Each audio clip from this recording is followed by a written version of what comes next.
Welcome to November. Who's in? Who's out? Everything that's happened is simply setting the table for what happens in the final stretch. A decade after one of the most famous sightings of Sooner magic, OU is back in good old Rocky Top. Mayfield throws right side, wide open, Shepard 15 to the 10, stops, 5, leaps, reaches, end zone, touchdown Sooner. Throws deep right side, it is intercepted! Intercepted! Zach Sanchez picks it off, unhitch the wagon, put the ponies in the barn. The Sooners have come into Rocky Top and stolen one away from the Volunteers in double overtime. Tonight, the Crimson and Cream have returned to the land of blue-tick coonhounds and checkerboards. Can the interlocking start November by going into the teeth of 100K and taking a win away? We're about to find out. Keeps his feet still on the go. 40, 45, watch out, in the open field. Xavier, 35-30, he's to the 20. They're not going to get him. Touchdown! Lets it fly underneath, screen, caught, dropped, incomplete. Kendall Daniels smashed it. This is it. The final stretch has arrived. It's the Oklahoma Sooners and the Tennessee Volunteers. Welcome to November. Here we go. Live from Neyland Stadium in Knoxville, Tennessee. This is Sooner Football.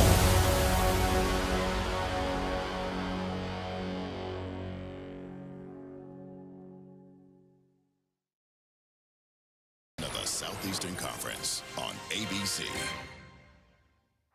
This is our game. Fight for each other. Fight for this moment. Settle in and do your job. Give us some of that. The atmosphere here is different. It's going to be crazy on Saturday. Let's go. Give us some of that. Two prideful programs going head to head. You're going to have to fight your own fight. 1, 2, 3. Every game that you go into is the biggest game. Time to go eat. We got to bring it to them just like they're going to bring it to us. Give me some of We go out there and play one way in Neyland, and then that's harder for longer. Let's go. 1, 2. For scenery and for energy, it is hard to top Rocky Top. Welcome to Neyland Stadium and to the SEC on ABC. Saturday Night Football presented by Capital One and part of SEC All Day presented by IHG Hotels and Resorts. We are operating in dark mode tonight in Knoxville, Tennessee, as the Oklahoma Sooners collide with the Tennessee Volunteers in a very high-impact SEC game tonight. Check out the All-State Playoff Predictor. For the winner, there's more work to do. For the loser, it is very, very grim. Tennessee, a 3% chance if they cannot protect home turf tonight. Oklahoma, not much better. So welcome, Chris Fowler, Kirk Street. Halloween, it's a different vibe here, special Tennessee uniforms. And Kirk, we're in the home stretch. So by the end of this month, most of the playoff bids are going to be sorted out. But between now and then, a lot of games like this where it's win or go home, huh? Yeah, I mean, that's what makes it so exciting, especially in this conference, is you just really don't know what to expect. I think Florida-Georgia today is another example of that. Tonight, you just laid it out perfectly. So much at stake at the be in November in this conference. Well, for Oklahoma, they're hoping that John gets back to the way that he played in the first 4 games of the season. Remember, they beat Michigan, beat Auburn, but he injured his thumb against Auburn. And then 15 days after surgery, tried to come to Red River. And things since that game have not been quite as crisp. Hasn't been involved as a runner. The yards and touchdowns on the ground, that had been a big part of his game. So Mateer off a against Ole Miss tries to bounce back tonight. Yeah, talking to Ben Arbuckle, the offensive coordinator and play caller who came over with him from Washington State, knows him better than anybody. His message is, hey, listen, let's own the mistakes we made last week against Ole Miss. Let's learn from it, and let's not press. You're trying to make things happen. It's almost like he's trying to live up to that quarterback he was the first 4 weeks when everybody was talking about it. Man, have you seen John Mateer? This guy, he's going to win the Heisman. Then the injury, and then things haven't gone as well. It's only natural, human nature to want to press to make that happen. Tonight, in front of this environment, he's got to let the game come to him. Can he do it? Sooners have not had a road win against a ranked team in quite a while. Trying to get over that hump tonight.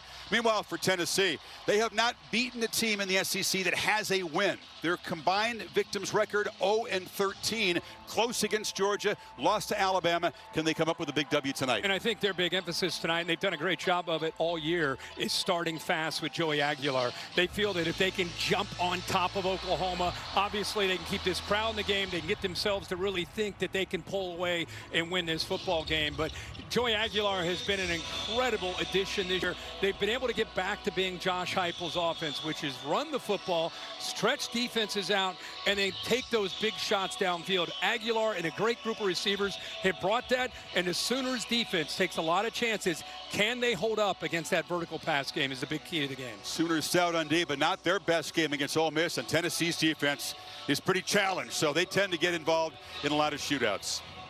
I'd like to pause and remember a very important figure in the history of sports broadcasting.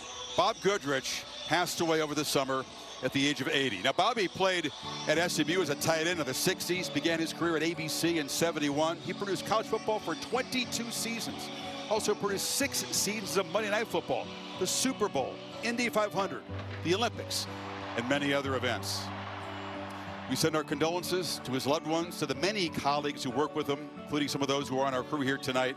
He would enjoy settling in for this college football game we're getting ready to show to you tonight. The Papa John's kickoff is next, after these messages and a word from our ABC stations. We're ahead. Home stretch, one of the most competitive SEC seasons, Kirk, we've ever seen. Here are the standings. Georgia got to 5-1. Alabama and A&M did not play today. Two big wins today that really stood out was what Texas and what Georgia were able to do. Both got challenged, both found ways to win. You see the Vols and Sooners in that right column cannot afford a third conference loss. Neither team has a great chance to get to Atlanta, but that at-large playoff is very much in play for the winner here. And now the Tennessee Pride of the Southland Marching Band, our national anthem with vocalist Andrew School.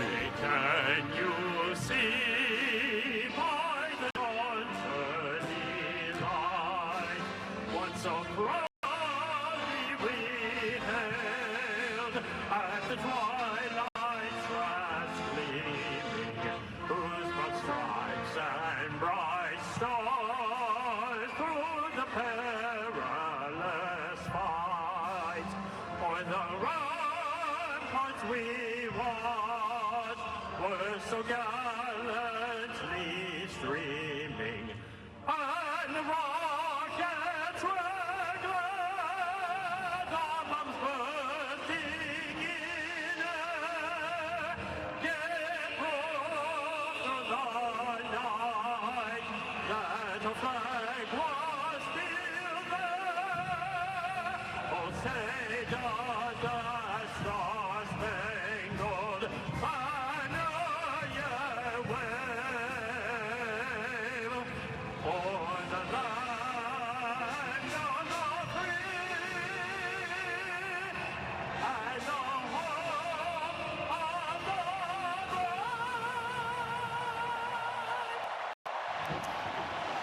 Great energy here. The only night game for the Volunteers all season. It is dark mode. The players have been wearing those all-black jerseys. The fans joining in here. And welcome back, Chris Fowler, Kirk Herbstreit. Well, it is a special setting here. I think we've talked about how crazy this stretch run is, and you talked briefly about that Texas Vanderbilt game. That was a crazy finish. It appeared that Texas would have things under control. First play of the game, Manning to Wingo, 75-yard house goal. It seemed like they had things under control until they didn't. Yeah, Arch Manning, what a way to set the tone with all the hype and build-up. Vandy pull away with Diego Pavia, a chance here with an onside kick off of the Texas player right there. I thought Vandy might have it, but instead goes out of bounds, and Texas holds on. Look how close. His own player knocks it away. Big day for Manning, but Sarkisian acknowledged they find a way to make it interesting. Georgia and Florida, the old rivalry here, fourth quarter, three-point game, stuffed. Ball gets nothing. 4th and 1. Billy Gonzalez, the interim head coach, goes for it. Georgia's defense, as always, steps up. They get the ball back to the offense, and good old dogs finding a way in the second half to get it done again. John C. Bowens bounces in there. Here's the last chance 4th and 4 Lagway, almost picked off. Heartbreaking for the Gators of the hands of Georgia, which is still sitting there at 5-1 in the SEC. Isaiah Satania is the big play weapon for this Oklahoma offense, the guy that John Mateer will try to find. There are big plays to be made against this Volunteer defense. But the Volunteer offense makes a whole lot of big plays too. And keep an eye on Chris Brazel. Early and often they throw deep to this receiver. And this Oklahoma defense will try to get after and influence Joey Aguilar. If not, guys like Brazel, Mike Matthews, Braylon Staley are potent weapons. Oklahoma and Tennessee, both teams gotta have it tonight on Rocky Top. It starts in the hills and runs straight down to the river. Tennessee steps into the night to spark the sea of orange. The atmosphere in Knoxville is one of the best in all of sports. Oklahoma is battle-tested and ready to roll in Rocky Top. This is now or never. Fight for each other. Fight for this moment. Two programs with playoff dreams still burning bright. They are not like us. Every one of these games is precious. I transform, just go be us. But tonight, the Volunteers go dark and Neyland ignites on Saturday Night Football. Just cool to see these uniforms together on the field. Hasn't happened very often. Just the 6th meeting. A couple of early Orange Bowls. The only previous game in Knoxville took some Baker Mayfield magic. Late rally that went in double overtime, and then Josh Heupel's homecoming game in Norman a year ago as we went back to the place where he won a national championship as a Sooner quarterback. Hard fought 25-15 Tennessee victory. Tennessee in this spot as a home favorite. It's actually won 26 in a row. That's the second longest streak. They are expected to win this game. But weird things happen in this stretch run. No doubt about that. As they'll gather and make their entrance through the split T. I love this entrance. This is hyped. Players love these uniforms. They wear them once a year in the last 5 years.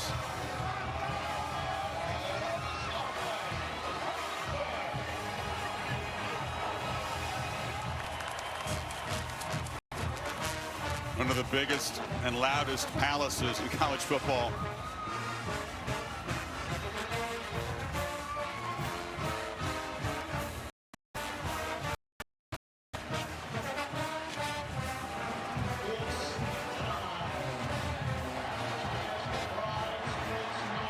They'll form the T, and then this is a dark mode wrinkle.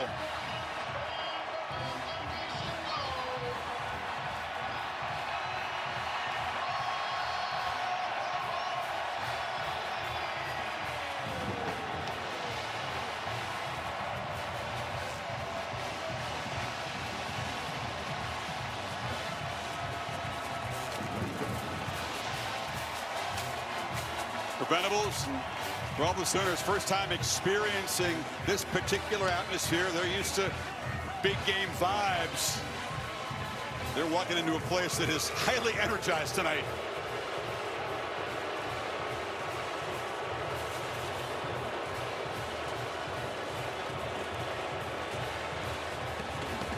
Venables told us, Kirk, this is a, quote, punch back moment.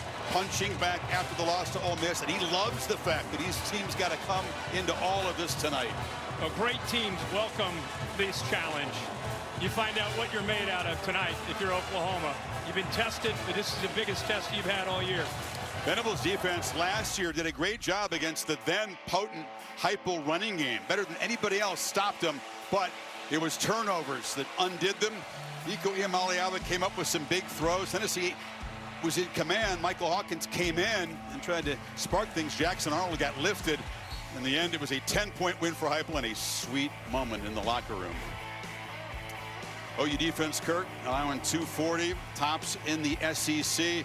Tennessee, against lesser competition, has been electric. Can they get it done tonight against the toughest defense they have faced? Down to Holly Rowe.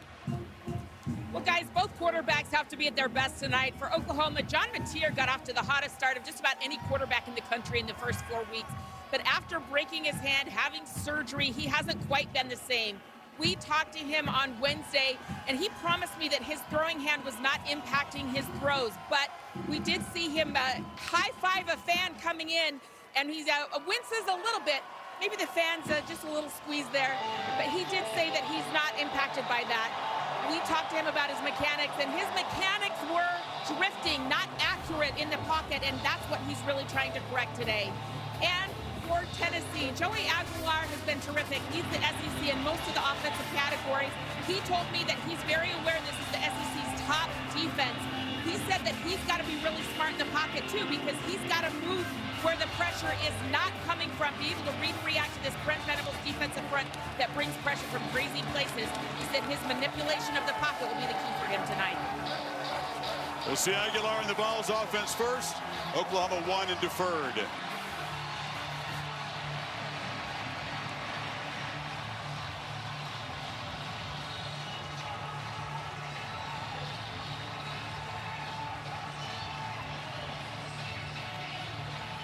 Tate Sandell to boot it away.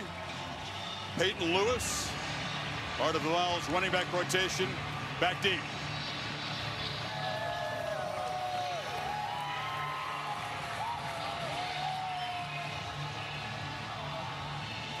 How will these players on both sides respond to this must-win game? We're about to find out.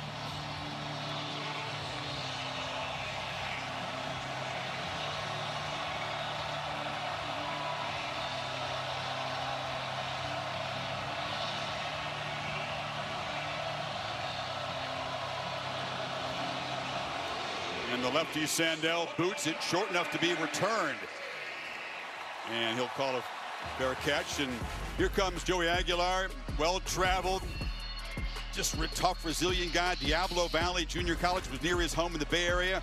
Appalachian State had to go and fight for the job. Very productive couple of years there. Transfers to UCLA, but then Iamale Ava transfers from Tennessee to UCLA. It's kind of a de facto quarterback trade, and I think the Vols fans are very happy to have this guy here. Well, the odds of landing a quarterback and be this effective in April in the portal, very, very challenging. Obviously, he was available with Nico going out to UCLA. He decided to leave, and he has been sensational, adding to this run game the vertical pass.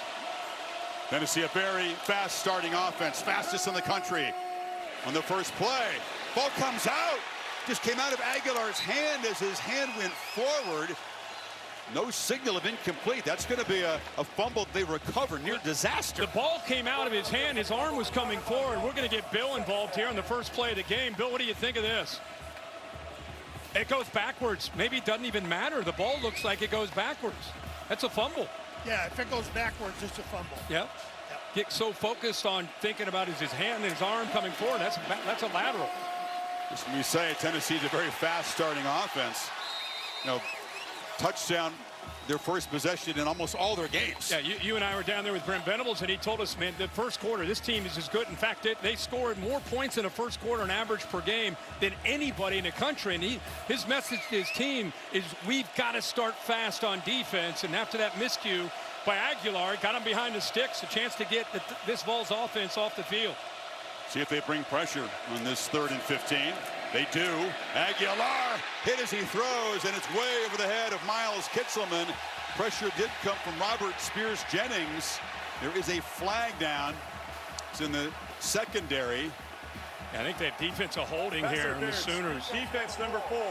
Ball be placed the spot of the foul because of that first down. That's the freshman Cortland Guillory. That is an absolute bailout for this Tennessee offense. It really is. I mean, they had the pressure. There's some contact there, but then he grabs a hold of the jersey at the top of the route. But that was a very physical route by the big tight end. He's 6'5", 255 pounds.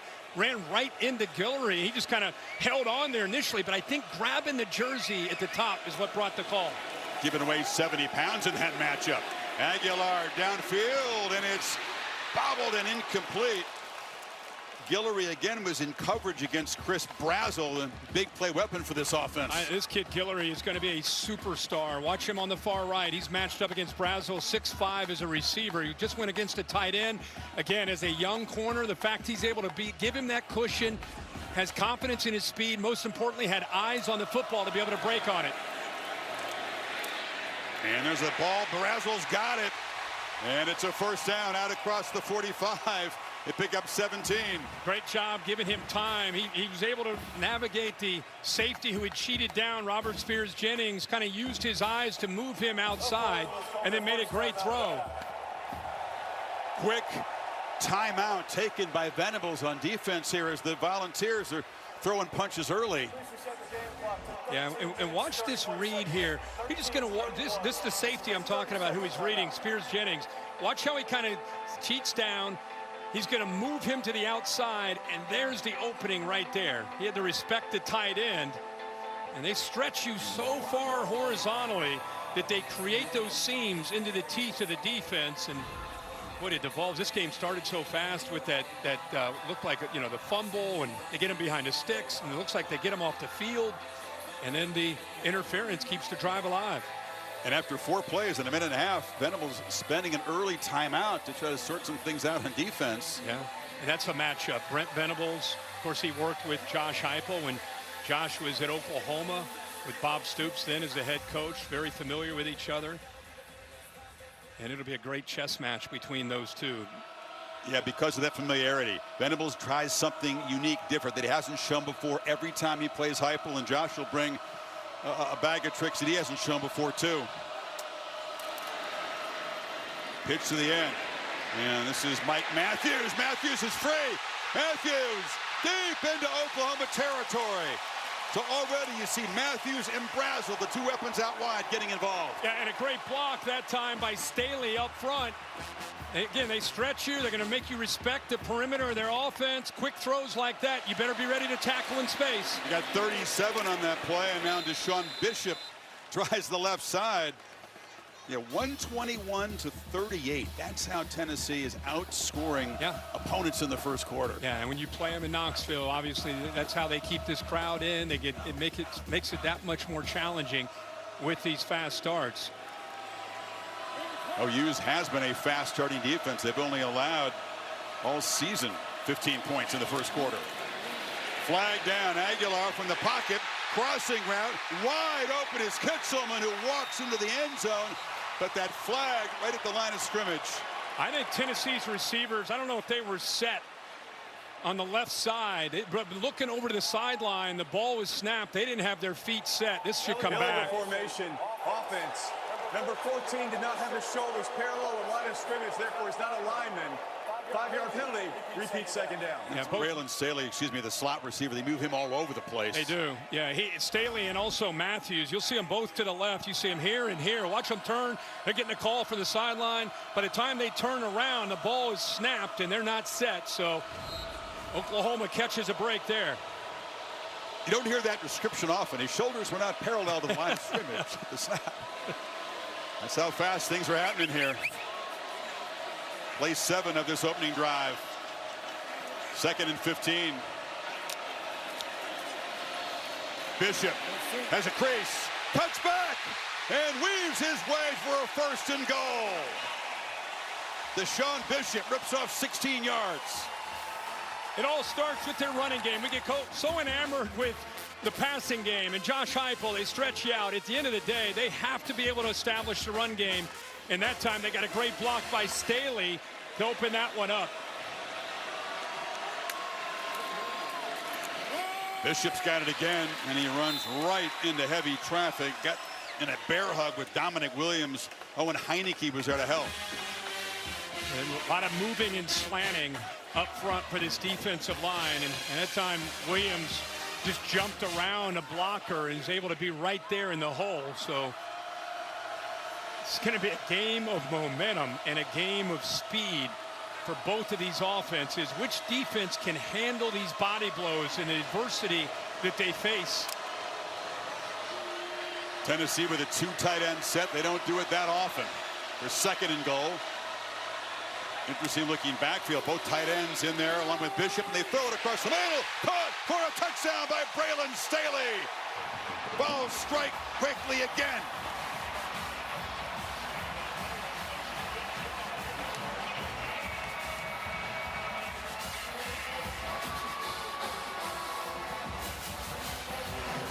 Wild drive begins with a fumble on the first play. Then the defensive holding, which would have forced a punt had the Sooners not bailed him out. That's right.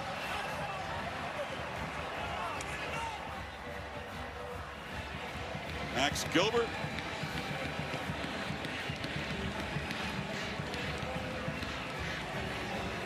Nine plays, 75 yards, 343. Chris, I think this formation that you mentioned and referred to really impacted what the defense is looking at, because if you look at his safety, I think he's really impacted by that. He's expecting a run. See how he cheats up? That's the read for Aguilar. If he comes down, get it over top. So only Alabama has stopped Tennessee from scoring on the Vols' first possession of a game. John Mateer and the Sooner offense will step out there for the first time down a touchdown. Josh Turbyville boots it to the end zone, and Satania will leave it here. So John Mateer pretty tough on himself. He owned the mistakes, the misfires late in that loss to Ole Miss. Question for me, Kirk, tonight: how much running will he do? It was such a big part of him early in the season. You haven't seen it since week 4. The effectiveness of being able to scramble and create. Look at him. You can see that leadership. I think this is what we all fell in love with early in the year. You know, using comparisons of Baker Mayfield or Johnny Manziel because of the energy. Big thing for him, just take what the defense gives you. Don't have to be Superman tonight. Just execute and be efficient. I'd love to get their running game going. Xavier Robinson in a big game against Ole Miss, and he's got the first handoff of the game, picks up a couple of yards. You know, their offensive line, like a lot of teams in the country, have had a lot of injuries, and even tonight they're playing some young guys, a couple true freshmen out there at tackle, and I think it's affected the continuity of this offensive line and what they can do in the run game. They've been very one-dimensional and relying a lot on Mateer to make plays. Tonight, he needs this run game to be sprinkled in to make Tennessee have to respect it. Jaron Kanik, the slot left, the tight end is a weapon. Satania set out far to the right on this 2nd and 8. Jason Autry will reset the game clock, and here we go. Empty backfield, 5 receivers.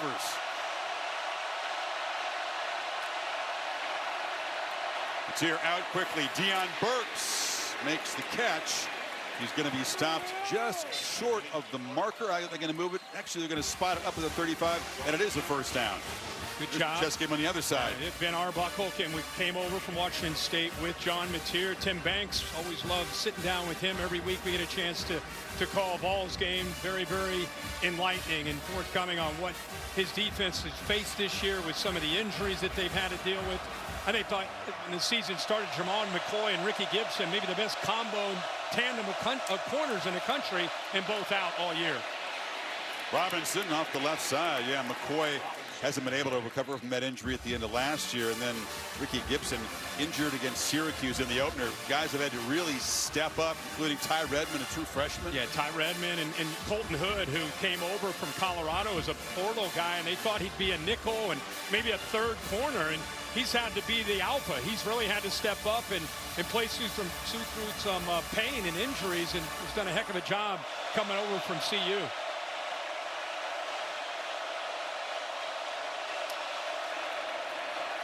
They fake it to Robinson on the slant, and it's a misfire. And it was Giovanni Gibson. He was well covered by Redmond, the freshman.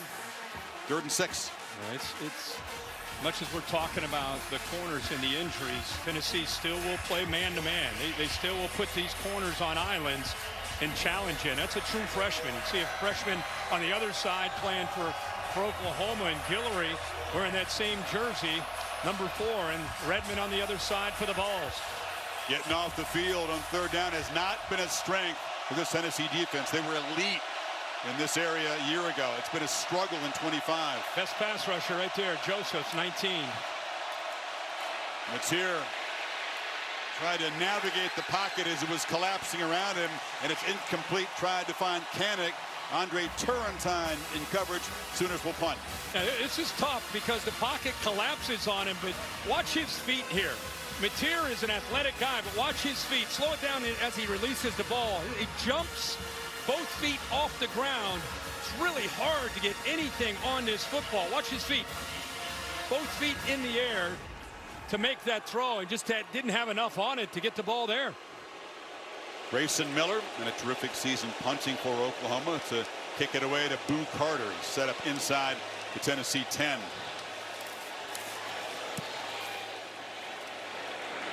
Carter from the 10 tries to get to the sidelines, knocked out after a short return at the 16. 50-yard punt delivered by Miller. So second possession for Joey Aguilar was 75 yards to the house the first time.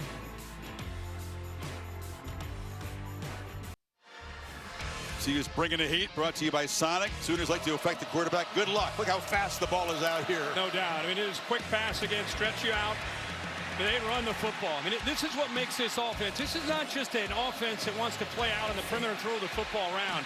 They get physical with Bishop as a runner. Here they affect the eyes, and it's that secondary of Oklahoma able to get a pass on the back end.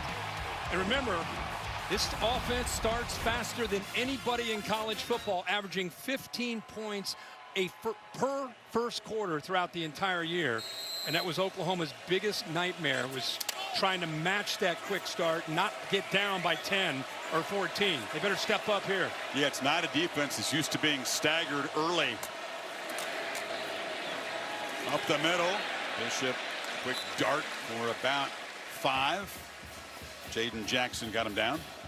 Remember, the first series, coming off that Ole Miss game, Oklahoma way too many big plays against Ole Miss and Lane Kiffin. First 3 plays in that first drive, over 15 yards.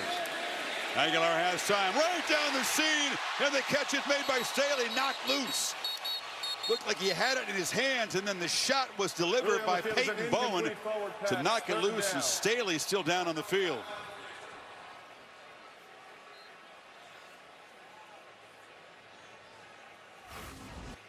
Well, what he saw was safety split, so he had an opening there to be able to take a chance, and then watch the reaction by the safeties. They're beat. He's able to put it right on a line exactly where it needs to be, but both those safeties came in there, Robert Spears-Jennings and Peyton Bowen. I think 22 Bowen ended up separating him from the hit from behind, not in front. I think this hit there, yep, got the ball out. Very close to having the ball long enough for possession, but not quite long enough. Great job by Bowden. That's what his safety loves, to make that play, and a clean hit. Well, this offense, and again, Nico was a freshman last year. You got to cut him some slack. But what this offense missed a year ago was their ability to go downfield. That's Josh Heupel. That's a staple of this offense. And you almost got to go back to Hendon Hooker about 3 or 4 years ago when this offense had that ability to get downfield. Was what this year they've been able to accomplish with Aguilar. Not a very deep receiving core. I'm seeing Matthews and Brazel get involved. It's really those two plus Staley. And Braylon moves around a lot. He's the guy that had the touchdown catch, targeted 71 times, sitting up. Looks like he may be okay. Yeah, what an athlete, and not only that, he's been a great blocker. We saw that in the opening drive. Just to go back to that point about Aguilar, Chris, you go back to Hendon Hooker, which to me is almost a bar. That's the bar, 9.5 yards per attempt if you go back to that year. And then look, the last couple years, not as good. And then look what Aguilar's doing this year. Very, very close to what they were able to do 4 years ago with Hendon Hooker when they were throwing it downfield all the time. And it's, again, such an important aspect to go along with the running game that they pride themselves on. Yeah, Jalen Hyatt running wild. That really forced defenses to play Tennessee differently. And then Heupel had, as you said, to react to that. They were intent on not getting beat by big plays.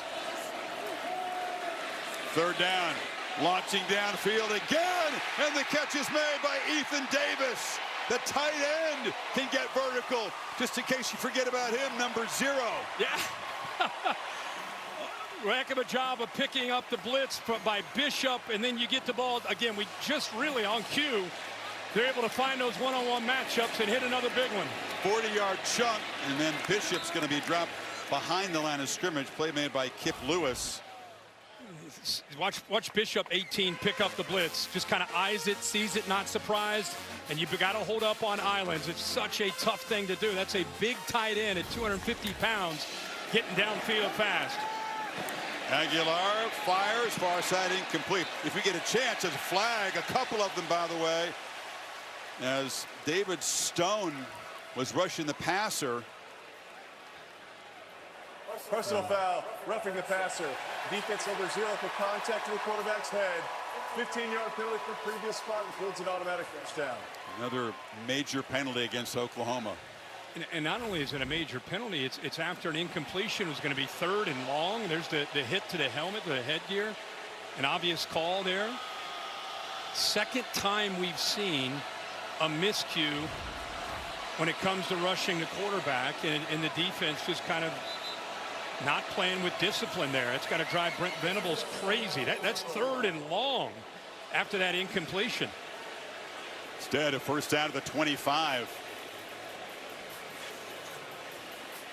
Yeah, we're going to say good conversation with Aguilar about how he's improved as a downfield thrower. At App State, he was not really known for that, but he was willing to come in a 1-year stint here, Kirk, and really embrace tough coaching on his mechanics and improve, and he's come light years in that area. Yeah, it is fascinating because you would think with the portal he would have a history of being really, really good in that area. And I think he's just been a great fit to the offense and what they've needed.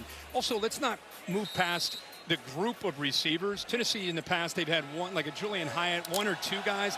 They've got 4, 5, 6 guys, which makes it different and much more challenging for a defense to match up with. Matthews to the left, Brazel to the right as they always line up. Remember the defense spread wide, the ball's knocked loose, and our Mason Thomas has got it. Stiff arm moving his way and still going. A scoop, and if he stays in bounds, score for Oklahoma. Did he step out? Oh my goodness. Owen Henneke came on a blitz on a run pass option, and nobody picked him up off the edge. On the field is a fumble recovered by the defense, returned for a touchdown. There's a sideline warning. Oklahoma, it's their first of the game. There is no yardage. Touchdown. You can see our Mason Thomas being helped. He clearly had a problem with his leg, and he was just trying to keep his balance as he was tight roping down the sideline. Let's see if the touchdown will stand here. Well, first we'll look at the pressure. Yeah, the pressure off the edge. It's a run pass option. Decides to throw it, and because of that, you're able to get right by the right tackle, blows it up. Clearly a fumble. And then our Mason Thomas, who's known as a pass rusher himself, how about the job of being able to keep his feet? Oh, that's going to be a close one. Another close one. Now he's working his way back in the field. Was there just a sliver of green between the foot? I think there's enough to have this stand as an incredibly impactful play in this game. Sooner defense was on the ropes. Tennessee trying to go up 2 scores, and suddenly could be a tie game here. Our Mason Thomas there, I don't know if he got hurt trying to stay up and fighting off would-be tacklers, but he didn't look healthy as he was jogging those last 10 or 15 yards. He looked like he was struggling. Heupel is pointing up to the screen. The folks are extremely biased here. They think he stepped out of bounds. Replay center took a look at it and is comfortable that he did stay in. And Sendel's PAT ties the game. A 71-yard scoop and score for our Mason Thomas. Early fireworks here on Rocky Top. What do you expect in the dark mode game?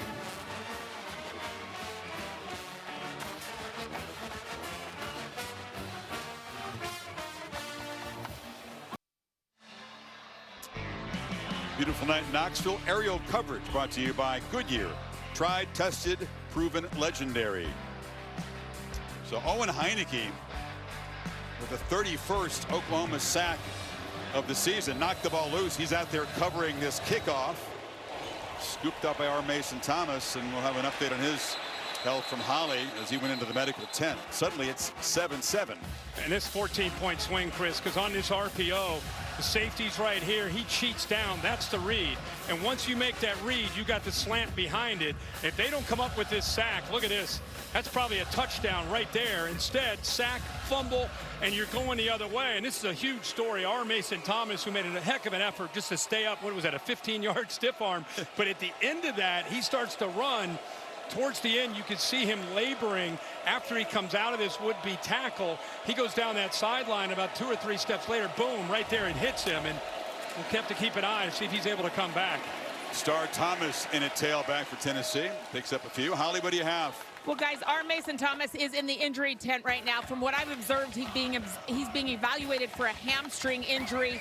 You could see him feel it in the middle of that run. Right now, in for him is Taylor Wine, who's been terrific. 9th in the nation in tackles for loss. Sure has, Holly. Number 44 has been very productive. It's kind of a co-starter on that side. Aguilar drops it off the middle. This is Thomas out of the backfield, and he's got a first down out across the 35. Heineke made the tackle. 7.5 minutes to go here in this first quarter. I mean, obviously a long way to go, but what a turn of events for Oklahoma's defense, not just to tie this game up, but to kind of settle the crowd down a bit. Taken off with a stylish slide is Aguilar. Picks up a couple of yards. He is out of the 10 here. Shaking hands, but the hamstring is it's a large muscle, and it's tough to cope with the strain to that area. We'll see if he can tough it out. 5 sacks, a leader of a very hungry defensive group of veterans. Aguilar's short flip across the middle, paying a price as Heineke delivered the blow there. 10-yard gain for Thomas. He delivered a big blow, and I think he took the bad end of that. He checked himself out right away, probably seeing stars. That was a big collision, a physical linebacker, as we've seen tonight already. Star delivered the blow, and the other guy's feeling stars, and that's another key guy in this Oklahoma defense on the sideline at the moment here. Boganowski, safety, made that stop. Things happen quickly. Don't blink, folks. The Tennessee Volunteers have the football.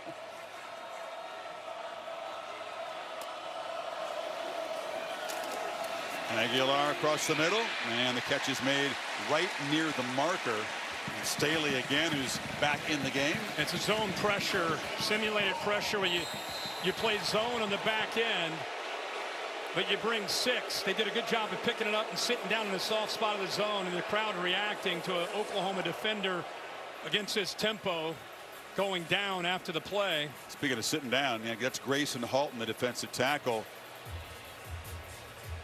He went down immediately before the ball was spotted, and that's what the officials are on the lookout for this season. A point of emphasis: once the officials spot the ball ready for play, if a defensive player does go to the turf, it can cost the team a timeout. That was not the case here, and health concerns right away for this Sooner defense. Another one. It's a guy as an interior lineman that can help out guys like Thomas with the pass rush. Well, they challenge your depth, especially the big men up front, the defensive linemen. Tennessee, Kirk, barely half of the first quarter played, already 145 yards on their 20 offensive plays. Nice run pass mix. Think about that. 20 plays. We have 5:52 to go. I mean, you're on a pace for over 100 plays right now for Tennessee if this keeps up at this pace. Oklahoma's had no defensive answers except for that sack, which resulted in the scoop and score. Oklahoma's had 5 plays.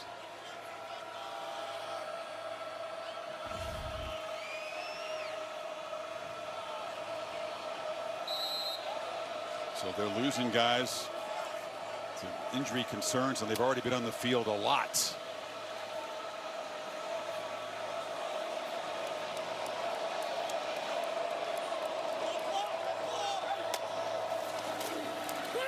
Play fake. Aguilar now checks it down. Hitzelman on the crossing route.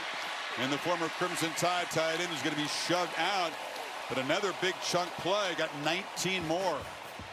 Against zone defense dropping out. Aguilar really almost playing with these linebackers, moving them and then throwing in another direction. That time Thomas met behind the line. See that Heineke is back in the ball game and right away delivering shots. He is super active tonight. So much pressure on the eye discipline of these backers and safeties. That time they got downhill in a hurry to be able to make that tackle for a loss.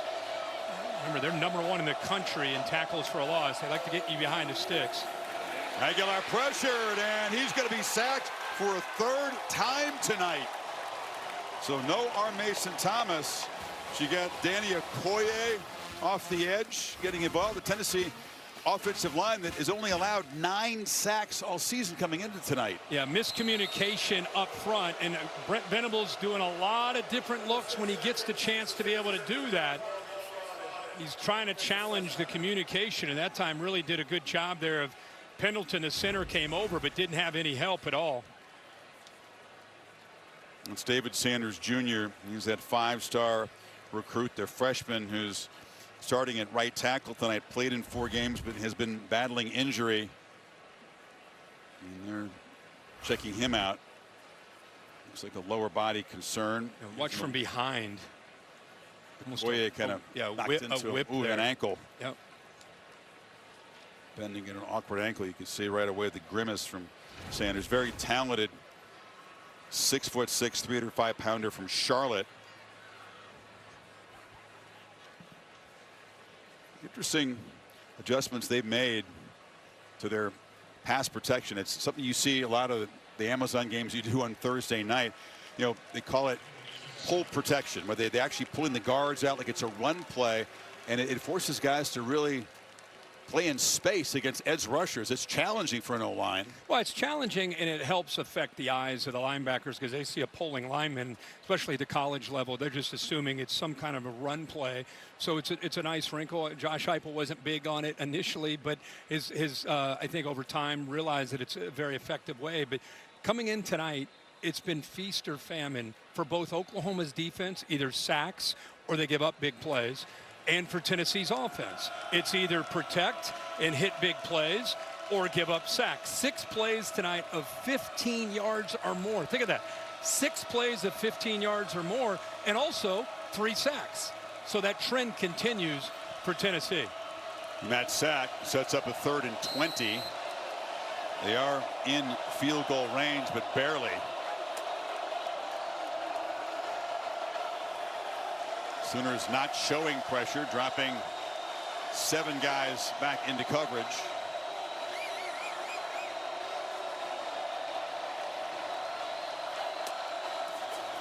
Aguilar quickly on the edge. It's Staley, and he's knocked down way short of the first down at the 25. So pass rush impacts that drive, and here comes a field goal team. Just a quick throw, just trying to help their cause there to get a little bit closer to give the field goal a better chance.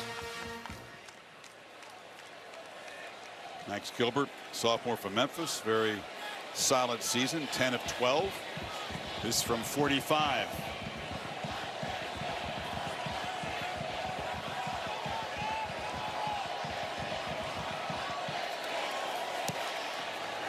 Drives it, hammers it.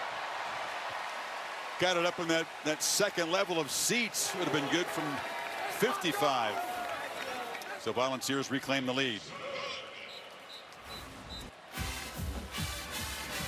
Great snap, good hold. Strong leg there, Chris. Well, we're seeing this battle. You know, you mentioned it. Oklahoma #1 in tackles for loss. They've had a couple of those, already 3 sacks, but vulnerable on the back end. Yeah. And that's what hurt them against Ole Miss. Exactly. And I think that's going to be the story tonight. That stop, not just they give up 3 points, but just getting a stop at some point, the field kind of levels and you just go play football. Obviously, John Mateer has got to get into a zone himself, and this offense from Oklahoma has got to rediscover who they were early in the year, and I think we're all anxious to see that happen. But can they get it going on the road in this environment against this Vols defense? In the 5 plays they have run so far, that's it. Mateer 1 of 3. Xavier Robinson, a couple of short runs. But when you face Tennessee in this building, there is urgency even early just to generate, because you know your defense is going to have a tough time. Week 9 of Monday Night Football. Kyler Murray, his status has kind of been up in the air. The Cardinals look, he's going to try to go. as they square off against CeeDee Lamb and the Cowboys, 8 Eastern. Special guest Charles Barkley will be joining the contingent. And Peyton, of course, here tonight. The Manning cast is over on ESPN2 at 6 Eastern.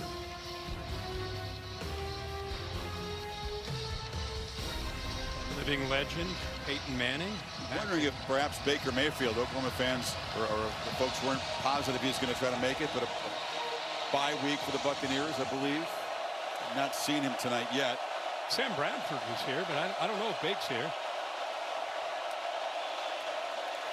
It's here back, fits it into tight space there, and that's Giovanni Gibson. Picks up about 7.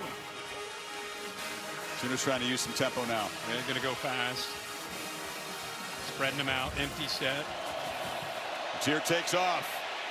It was a quick peek and then a design run. Moves the sticks out to the 38. David Hobbs got him down. Spread. Anytime he spreads the defense out, he's always a threat. And if nothing else, he's not looking to go 60. He's looking to do what exactly he did there. And let's pick up 7 to 10 yards, get the first down, and make the defense have to respect that part of this offense. Burks came in motion. Mateer took a look, but now has his eyes downfield and now just tries to avoid the rush. And it's a short scramble for a couple of yards before Hobbs made the stop again. And he wanted to take a shot downfield.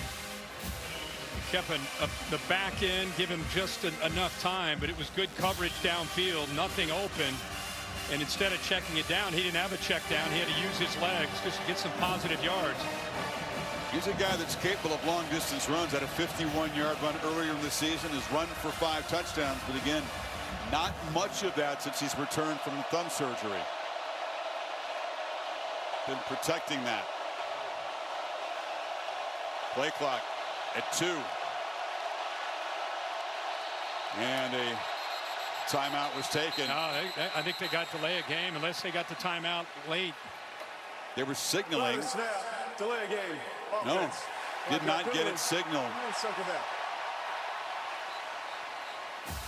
Venables, he may have said my fault. He kind of shook his head, but waited a bit too long to try to call timeout. It's like it, obviously on the road in college football, especially in an environment like this. You can see he started to make a check up at the line of scrimmage with about 5 seconds to go on the play clock. That's tough to do. And now they're going to get a timeout. On the 2nd and 13, they'll spend their second timeout. Offense just trying to get up and running, and that 5-yard penalty, we'll see if it proves costly. 2 penalties on the Oklahoma defense certainly have been costly so far. And the officials actually came together and they gave Oklahoma the timeout that you referenced. Oh, okay. Yeah, they came together, talked about it. So it's before the 5-yard penalty. So they'll take that 5-yard penalty off the board and give the Sooners their timeout. That'll switch it to 2nd and 8. On further review.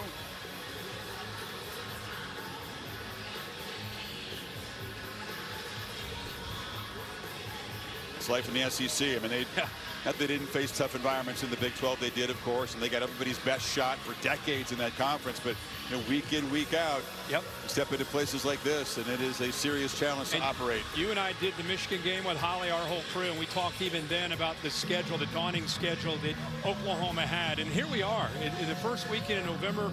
I feel like this is a fork-in-the-road type of game for Oklahoma. You win in Knoxville, it is a springboard to the rest of your season. And if you fall short tonight with what's still ahead of you, could the wheels potentially fall off. So this is a massive game and a massive opportunity for Brent Venables in Oklahoma. Holly's DB meter way over 100 here.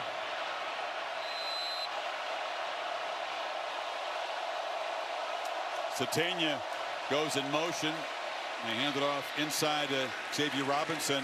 Haven't yet seen Isaiah Satania get involved, but he is an electric player, also their punt returner, and the one real big play weapon they have out wide. Tennessee's done a pretty good job of cheating their coverage to him, making Mateer have to find other options. But eventually OU, they will find a way to get number 5 the football. Now he's going to run all the way off the field. 5 other Sooners lined up out wide. It's Helms, the tight end, who motions back in, and it's a slant batted up in the air and falls to the ground. Dangerous as Edwin Spillman, the middle linebacker, batted the pass up in the air. You have 4 receivers, they motion 1 away, and you got a safety walking out. He starts to cheat in and then ends up blitzing. Tackle does a good job of picking him up, being aware. But that's the one thing with Mateer, not the tallest guy, even a quick throw. Worry about balls being batted down. Good awareness there by Spillman, knocked that one down. Mature freshman from Nashville, so Miller to punt it away, and Boo Carter again set up inside the 10. Huge 3rd down play off the edge, and now there's a miscommunication on the sidelines. The punt team trying to get somebody on and then off late, and that'll be a 5-yard penalty on the Sooners. One of those procedural penalties, so a couple of those already. The 11th player came on, was not set prior to the snap. It's a 5-yard penalty. Remains 4th down.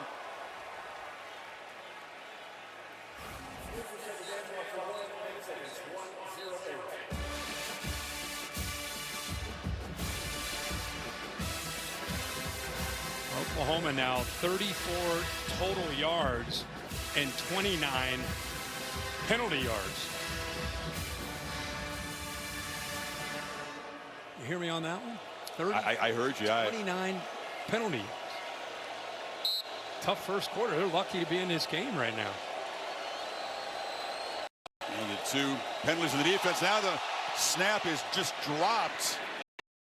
Miller thankfully didn't panic, able to pick it up, and Tennessee wasn't really coming after him, and rolls dead at the 20-yard line. Even the basics appear to be challenging the Sooners tonight. Yeah, snap's right on the money. He just drops it, but like you said, he kept his cool. Didn't start to peek up, start to panic. Who's coming towards me? Just did a good job of securing the ball, just getting it out. So the Vols will start at their own 20. Ended up being a 40-yard punt. Final minute of this first quarter. Good news for Tennessee. Talented freshman David Sanders back in at right tackle.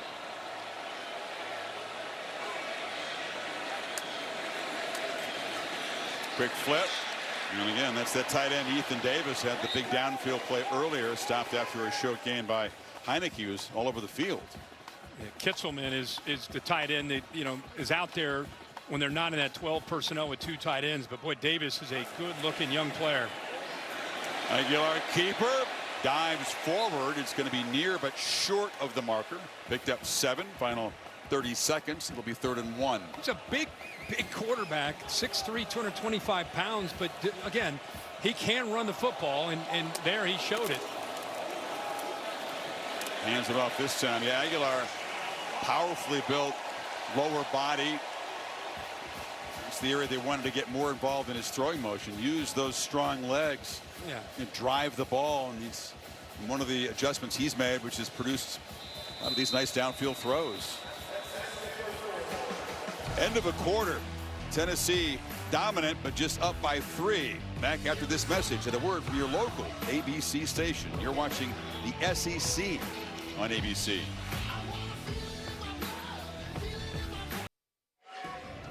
Set for the second quarter on Rocky Top, the SEC on ABC. Saturday Night Football presented by Capital One. This elimination game de facto for the CFP as the Volunteers up by a field goal. Offense has been in charge here. 1st and 10 from the 34.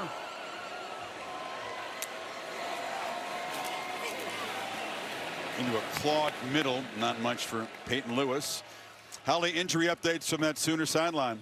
That's right. Our Mason Thomas does not look like he will return to this game right now. He tried to get in a stance and push off, but cannot on that right leg. He's encouraging the guys on the sideline, does not have his helmet. One other note, Kobe McKenzie, their linebacker, who Brent Venables calls the alpha of this team, is not playing. He was questionable on the report. He's in a clean uniform, doesn't have his helmet. I've not seen him play in this game so far. Those are the two best defenders. No doubt. That's huge, especially McKenzie just getting him lined up and calming him down. Brazel on the slant, short of the marker. He got hurt early in the game against Ole Miss, and there was a noticeable drop-off. Venables acknowledged that after McKenzie went out of that game. Yeah. I mean, anytime you lose your guys. Lewis, who fights for a first down. Yeah, Brent Venables in his 4th year. Every time we do an Oklahoma game, he talks about 5 or 6 guys on the defensive side, and he talks about what they've been through. And a lot of them, a lot of that has to do with Kobe McKenzie and our Mason Thomas, and been through the good and bad together. But he says there's an investment. These guys are really a part of their leadership team and guys we can count on. And 2 of those guys now are down for the night, and now you have others you're gonna have to step up, like Owen Henneke and Kip Lewis in the middle. Step up against an offense that has been crisp, clicking from the start here tonight. Aguilar 11 for 13 and a touchdown. Has been sacked 3 times. Taken off is Lewis. Barrels forward. Jaden Hardy made the play after a 7-yard gain. Well, that was a tough run, right? I mean, that's 3 backs. Bishop is known for being the most physical, but Lewis that time lowered his shoulder, had no problem just running right over top of the safety there. He's a sprinter. He's run a 10-500, but has a lot of power and isn't afraid to lower the shoulder. Matthews running free. Another big chunk play for this Volunteer pass game. First down inside the 25. Got 24 that time. Just going back to our point about McKenzie not being out there. This defense in that 2nd and 3rd level looks lost right now. Eyes in the backfield, not really communicating. Open receivers everywhere. It's happening really quickly. Of course, they like to play that chess game. Venables looks over, tries to figure out what the other offense is doing, and he's usually pretty elite at that. And then signal in, but they're not able to do that with the tempo. Now the tempo makes it tough. Obviously, it's been a big thing last week. Lane Kiffin and Josh Heupel knows how Brent Venables likes to call defenses, and they just made wholesale changes, brought 4 or 5 guys off the sideline into this defense, just trying to stay fresh, trying to hold up against the tempo of the balls. The 34th play coming up already. It's incredible. Another run up the middle for Lewis. 34 plays, and we played not even 19 minutes. And the wear and tear on that physically, and as the game goes on, we're going to keep it a close eye on the line of scrimmage. I mean, the only way you can stop these guys is if you have defensive linemen that can win against a run game, get off blocks and be physical. And the more snaps you have to deal with and the more tempo you deal with, the more those 300-pounders get tired, and the easier it becomes for Heupel and the Vols to run the football. Sooners trying to force a field goal attempt here. 3rd and 6. Pressure comes. Aguilar to the end zone. Brazel tried to make a one-handed catch, but he was well covered by Guillory, and it's 4th down. The way they've been executing, I mean, Brazel's a great player. It's a good matchup against a freshman. He's out of bounds, even if he's able to make that catch. I thought Guillory did a pretty good job with kind of bodying them, but kind of a low percentage, 50-50 ball there with all the great execution on the underneath throws and the crossers. That time took a shot, and Oklahoma very fortunate to get off the field. Feels like it's a win anytime this Oklahoma defense can keep the balls out of the end zone. Here's Gilbert from 37, and they come up empty. He missed it. Wow. Hooked it wide left. So an 11-play drive for Tennessee produces nothing, and it's still just a 3-point game. Now, can the Oklahoma offense get going? Reliable kicker hooked it, but Mateer and the Sooners, nothing doing so far in Rocky Top. Can that change?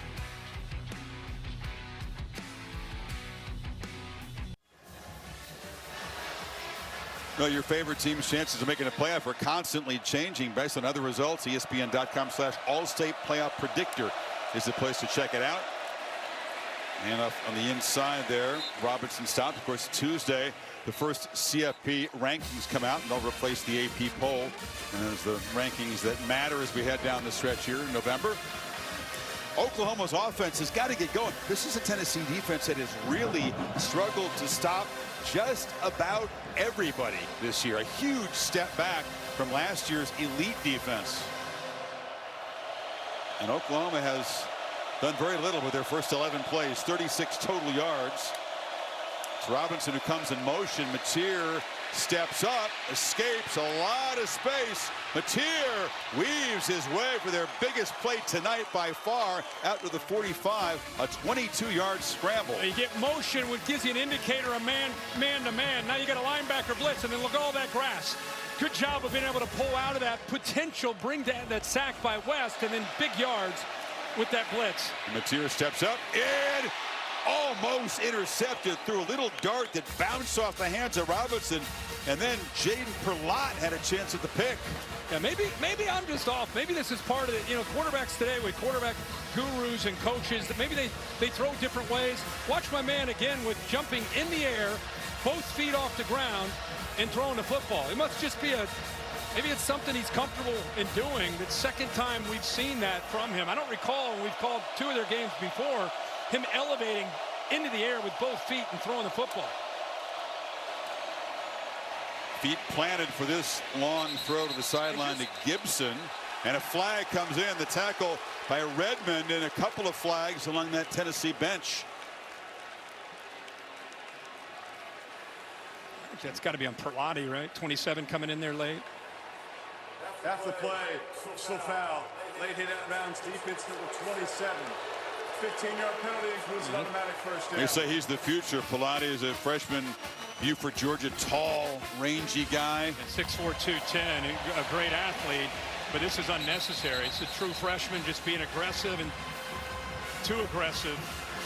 Whistle, you'd see the official lays over, and he just comes in, and now the Sooners finally catch a break, get into volunteer territory. The intensity of these games, and these players who've seen it throughout the day, really, as we hit the stretch run, some mental mistakes. See if it costs Tennessee. And off to Robinson. You mentioned they've done a good job against Isaiah Satania, but they haven't even looked his way yet, Kirk. If you take number 5 out of the mix, this Oklahoma offense in a lot of games would struggle. Yeah, and I think what you're seeing is they're trying to move him around. There was a good shot there, by the way, of Arian Carter. Perlotti's playing because really one of the alphas of this Tennessee defense, 7, he wants to play. He's dealing with an injury, so he's not able to go at least up to this point. So that's why the freshman's out there. Yeah, it's a foot injury. Carter not quite ready. Flag down as Mateer rolls and throws it on the sideline to Deion Burks. The flag was out very early. And same penalty that we saw with Tennessee. The receivers looking over to the sideline to try to make an adjustment, not getting set, and then the ball being snapped. I think this will be on OU. We've seen it twice, and Bill LeMonnier told us earlier he'd never seen it. Well, I don't know if it's going to be the whole shoulder, but it definitely we're not set. Helio formation, offense number 4. It's not square with the line of scrimmage. Yeah, we got it again, Bill. You go back to the Walter Camp era, and you're telling me you've never seen this? Hey, honest to God, 20 years in the Big Ten, other college experience, 2 times in one game, first time in my career. What was your first year of officiating? 73. 1973, and Bill never seen it, and we've got it twice tonight. Let's get those shoulders square tonight. I've heard that critique on cameras, but get your shoulders square. More than a few times, Kirk. If you know what I mean. Oh, yeah. Kanek makes the catch and is knocked down after an 8-yard gain. Let's go back to what Brent Venables told us on the field before the game. Look who's out there. We just called him, and on cue, he's back out. That's great. Good to see that. But Brent Venables telling us we got to weather the storm of this crowd and how fast these guys are and how much they score.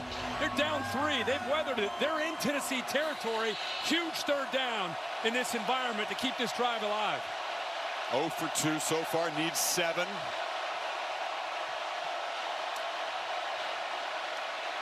Fouls being pressure. Mateer looking for somebody.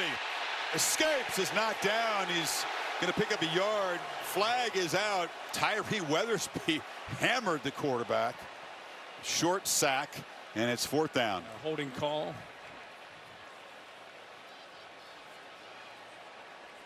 It's interesting. Holding, offense number 70. That penalty is declined. Start the play as 4th down. So they're going to make it a long field goal attempt for Tate Sandell. If they'd taken the penalty, would have knocked him back out of field goal range, but given the Sooners another down. As it is, they're going to trot him out for about a 55-yarder. Chris, I think Perlotti showing this real quick and then getting out affected the mechanics and the confidence of Mateer in the pocket. He expected blitz, and when they dropped, I think he was fooled and then lost on where to look for his next read. Sandell missed his first attempt.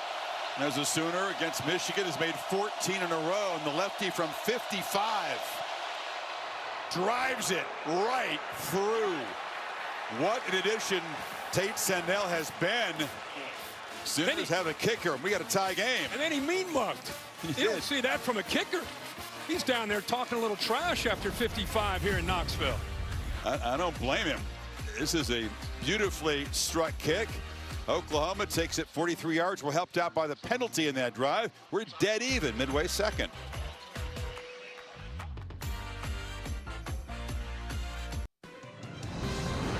ABC Saturday Night Football is presented by Capital One. What's in your wallet? And in part by Sonic. Buy one Sonic Smasher and get a free large drink when you order in the Sonic app. Early years of the BCS system. Bob Stoops, Josh Heupel, Brent Venables there. Won it in 2000. 2 years before that, Philip Fulmer with T. Martin at the helm. Won the national championship out in the Fiesta Bowl, knocking off Florida State. Shocked the world, 1998. Peyton Lewis on the return. Tries to get a crease, bounces off a couple tackles, but is stopped short of the 20. Like a field goal attempt. To bring Bill, what do you think of this? The C-55, the left guard, he's Eddie Pierre-Louis, movement there. Could that have been called? If 55 moved, it'd be on a false start. Yeah. Because with the defender coming in, it's somebody who's directly across or left or right of him. That'd put it on the defense, but he's not in that area. There's the mean mug. He means it. Should. I just think it's interesting. They could have taken that holding penalty, moved him back 10 yards, and forced OU to try to get 10 yards, get back to that. Sandell's kicked 3 55-yarders, so they left him with a spot well within his range. And drilled it. 10-10. Incredible to think that we've gotten to 10-10 when you think about how this game started for Tennessee. I give Oklahoma credit, weathering that storm early. 4 productive drives, not in terms of points, but Tennessee's moved the football all 4, getting inside the Oklahoma 30, but just the 10 points and a fumble and a missed field goal. They've been pretty effective so far on third down, playing on their terms. 3 of 5 so far. Sooners rush 4, and Aguilar gets it out to Brazel, crossing right in front of Guillory, and they're going to spot him short of the first down. Ball spotted short of the 30. It's 4th and 1.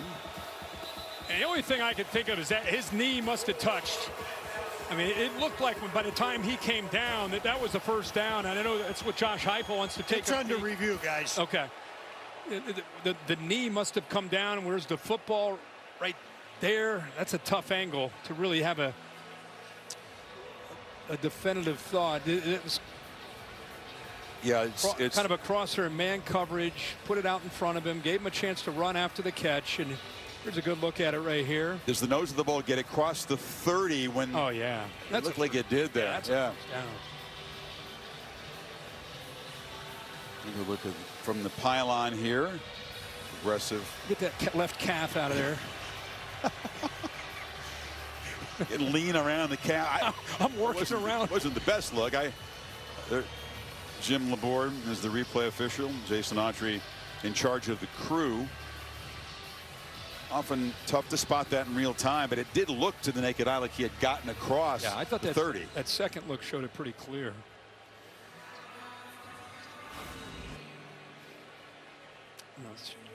Watch the knee right there. I mean, you can't see the ball, but as it continues, you see right there. I mean, it's got it in the left arm. Yep. Maybe half of the football. You said they've been efficient on third down. There's one more look here. Knee down. now. And the nose of the ball again. It's not exactly down the line, but I think they're going to spot this up and it'll be a first down. That's a tough play to stop. Guillory was given chase, but Brazel always lines up on the right, comes sprinting across the field on the crosser, and the ball precisely thrown. Tough to defend. Oh, really tough. And Guillory's having a pretty good night. You know, the young freshman, he's grown up a lot this year with all the reps that he's had a chance to play. Brazel so far is a big play guy, has been contained. I mean, relative to the other chunk plays Tennessee's produced, his longest catch is 17 yards. That's about what he averages per catch. The runner has reached the line to gain. The ball will be the 30-yard line. First down.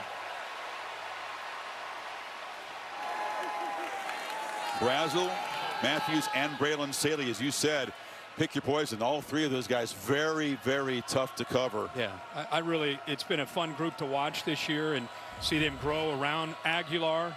Like we talked about earlier, it's not just one guy or two guys. And you throw in the tight ends with Kitzelman and Davis coming out, and the backs that they have. It's a heck of a group they put together this year. No other team has three guys with 500+ receiving yards, and Tennessee's got three with 600+. So first down. Bishop's got it. Tries the middle and picks up just a couple. And you know what's great about that, when you have, like last week, they had three receivers, all the three of them over 100 yards. And what's great about that for Josh Heupel is you don't have to force it to one guy. I mean, the ball goes based on the read. It could go anywhere. Where's it going to go this time? Down the field. Matthews tried to fight back and make a diving catch. Couldn't quite get there. Jacoby Johnson in coverage, and Matthews slow to get up. Appears to be in pain. He's pointing to his midsection.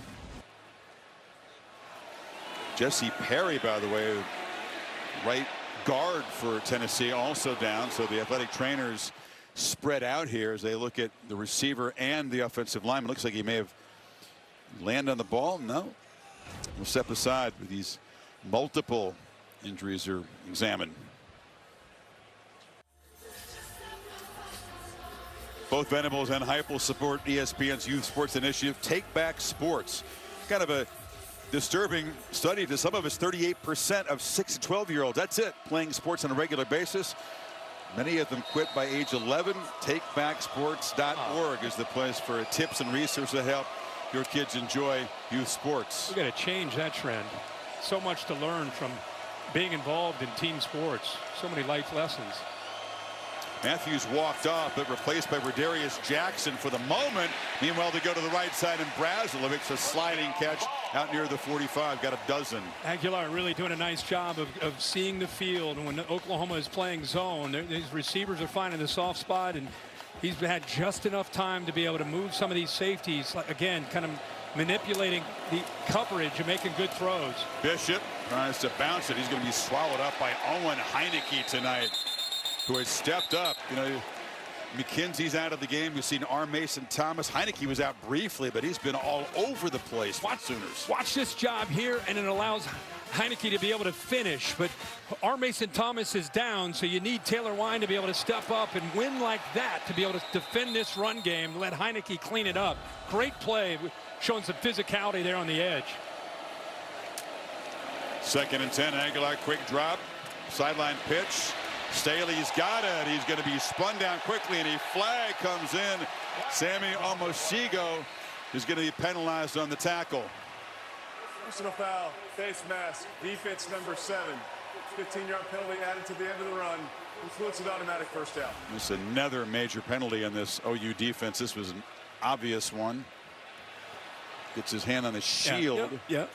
Even though he didn't technically get his fingers caught up in the cage, that's still an obvious call there, right, Bill? They did come down right at the end and they go into the cage, because if he would have just slid up on top, he'd have been okay. Okay. But they did slide down right at the very end and got the mask. Well, you got good eyes. I was caught up in the visor. Blind squirrel finds an acorn. Penalty moves the ball inside the 40. A lot of self-inflicted wounds for OU so far. And off Bishop patiently picks his way off the right side just to short gain. Wine made the play. Remember, the Vols have had their opportunities in plus territory, and remember that scoop and score after the blitz of Heineke getting it out. R. Mason Thomas scored. They were to 19 and missed a field goal. So they've missed some opportunities, and now here they are in plus territory again.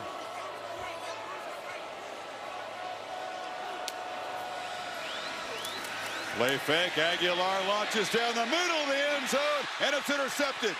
Coming across was Peyton Bowen, the safety, trying to make another big play for Oklahoma on a return. He's going to be brought down at the 41. Aguilar a little bit greedy, threw into double coverage.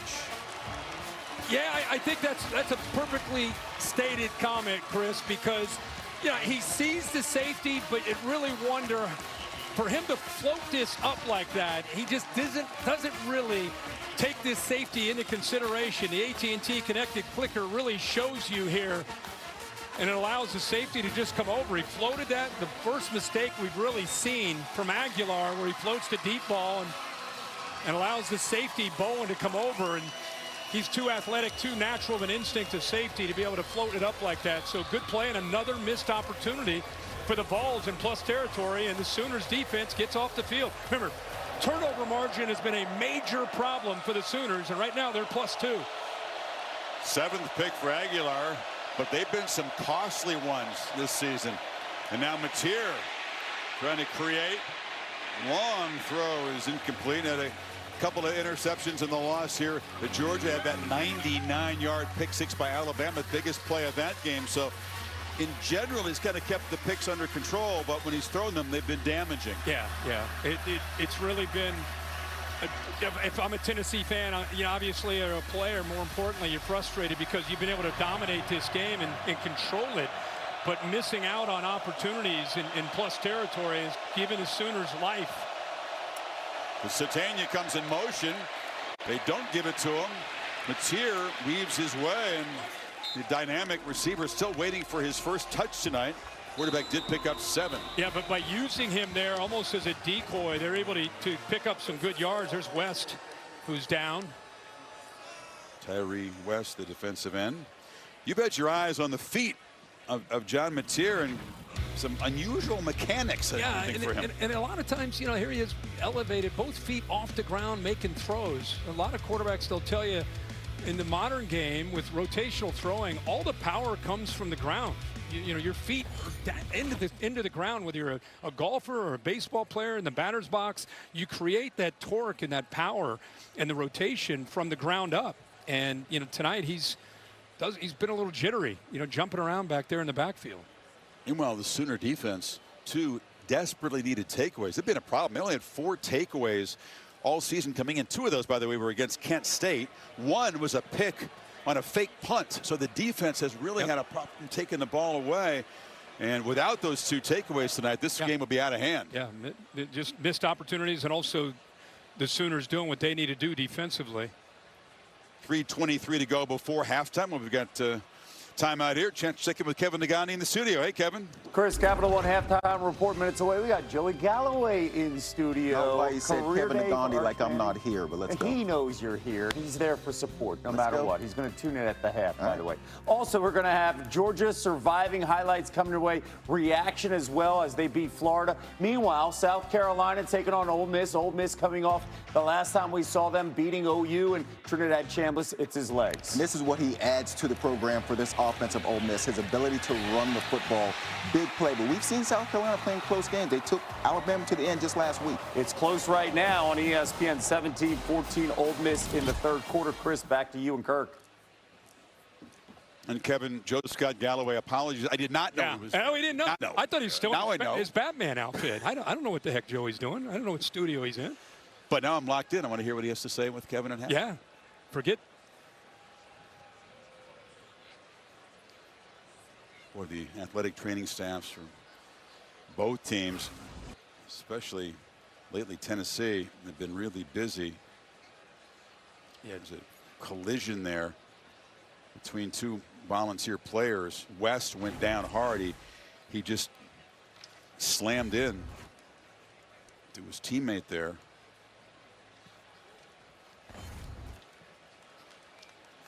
slow to get up. Ben Bolton, the linebacker that West collided with. Guys flying around and converging in the ball carrier. Able to slowly walk up. They'll no doubt take a close look at him when he gets to the sidelines.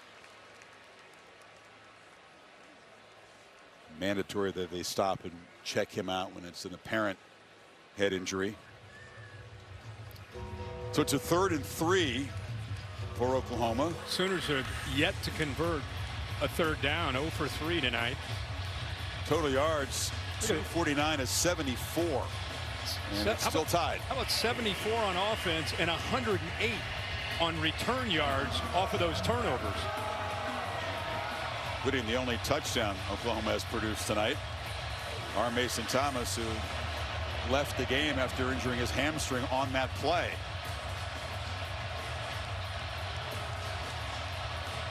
Empty it out. Always a threat to run the ball if he gets the numbers right. They bring Blaylock back into the backfield. And Mateer, pitch and catch, and they finally involve Isaiah Satania. Top receiver on this team, picks up 13 and a 1st down. Now that ball had some zip on it, and thankfully his feet were set into the ground as he made that throw, and it's good to see 5 get his hands on a football. Hadn't even been targeted until that play. No, he as we've talked all throughout this first half, he's the real difference maker. 114 yards a catch and comes up big there with their first conversion of a 3rd down. 4th-year junior, transfer from Arkansas. And off inside, and Blaylock, not much room. Met right at the line of scrimmage by that black-clad Volunteer defense. See if Oklahoma runs another play. If we take it down to the 2-minute timeout here. 2nd and 10.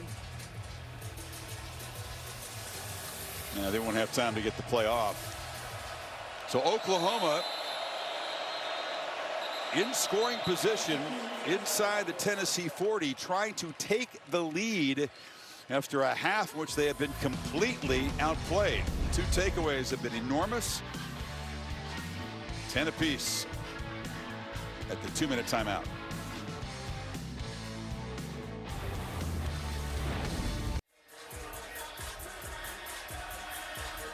Beautiful night on Rocky Top. 2 6-2 teams that cannot afford another loss to keep hopes alive for the college football playoff. 2 minutes in the first half. Satania's in the backfield, by the way, as Oklahoma lines up on 2nd and 10, trying to take the lead. They pitch it back to Deion Burks in the reverse, and that play produces about 5 yards. We'll set up a 3rd and 5. Yeah, a little wrinkle there. Try to catch the defense's eyes and then come back the other way.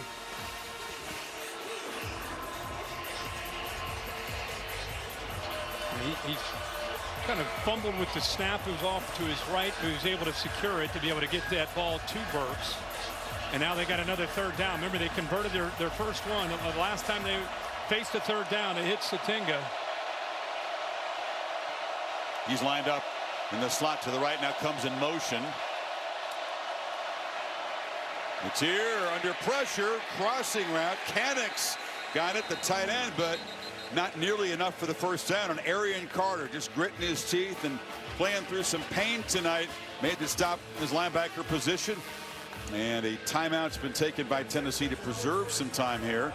And Chris, and a field goal attempt coming up. And that's good against good. You know, we talked about whether or not he'd be able to go, and right away he dialed up man coverage, and they were able to get it in there because the tight coverage. There's no yards after that catch at all. They brought that blitz again with Spillman.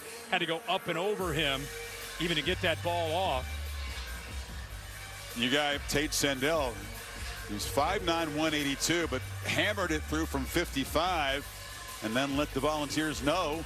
He's got his like shorts on. I guess that's no longer frowned upon in the sport. Yeah, I guess not.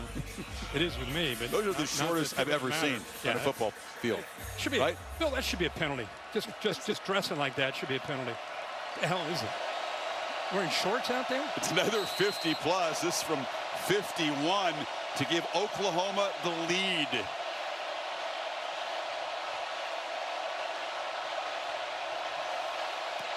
Sandell, short shorts, but not short on distance. Powers it through again from 51, and Oklahoma is on top on Rocky Top. Venables smiling for good reason. His team's been outplayed with the 2 takeaways. Not done much on offense, but they got a kicker. Yeah, got his Daisy Dukes on and puts it right in the middle again. From 51. Uh-oh, here he comes again, letting people know. But hey, can you believe that Brent Venables is up 13-10? Remember, they defer. They get the ball to start the second half.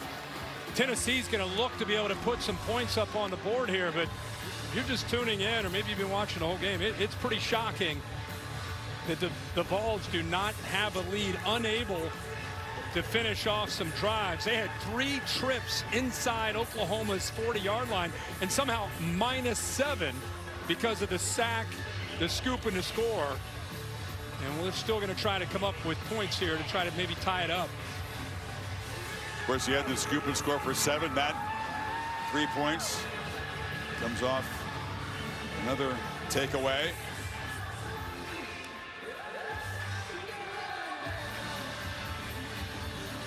Oklahoma's going to get the football to begin the second half, so Heupel wants to try to make something happen. Couple timeouts and 1:08 to work with.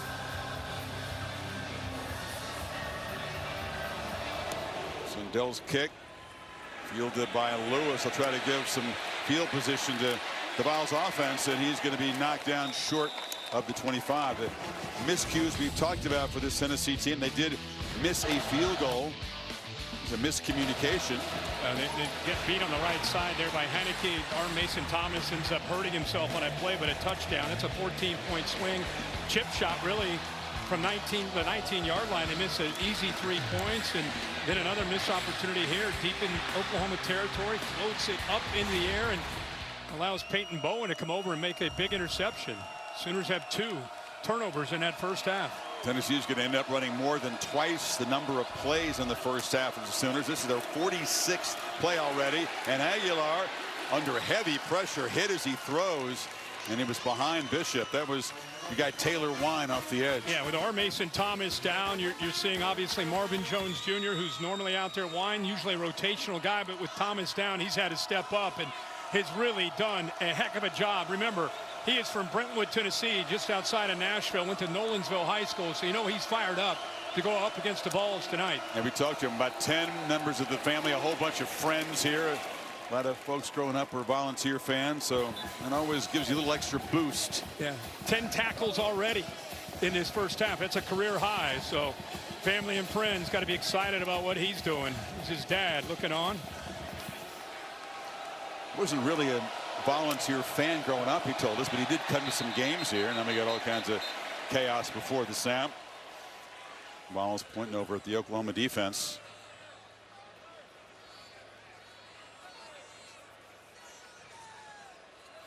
You know, it hasn't just been the penalties on Oklahoma, it's the timing of these penalties. And a lot of times on third down, if this one ends up going up against OU, looked like OU jumped. A lot of discussion. Offside, defense number 10. 5-yard penalty, remains third down. Remember the very first series of the game. 10-second run off the clock was the snap. They had gotten off the field, built a bit of a defensive holding penalty, prolonged that eventual touchdown drive for Tennessee. So instead of 3rd and 6 here late, and this Tennessee offense, they can get downfield in the blink of an eye to get in field goal range. Now instead of 3rd and 6, you got 3rd and 1. And that's Kip Lewis, the top tackler, one of the leaders of the defense, guilty that time. And on 3rd and 1, he handed to Bishop and able to just get enough for a first down before Heineke made his 11th tackle of the half. And Heupel calls. No, he was about to call the timeout, but instead with that time, with the first down, clock stops. They're going to go fast. Downfield launch, and it's an easy interception. He threw it right to Robert Spears-Jennings, and look out. Oklahoma with another big return tonight. Down inside the 30. They've got 16 seconds to work with here. Taylor Wine and the pressure. I mean, for all the good, there's a lot of frustrating moments here, and Aguilar hasn't been this guy much all year. It's the second time tonight And I'm sure Josh Heupel's talking about it to him about the predetermining and just throwing the football.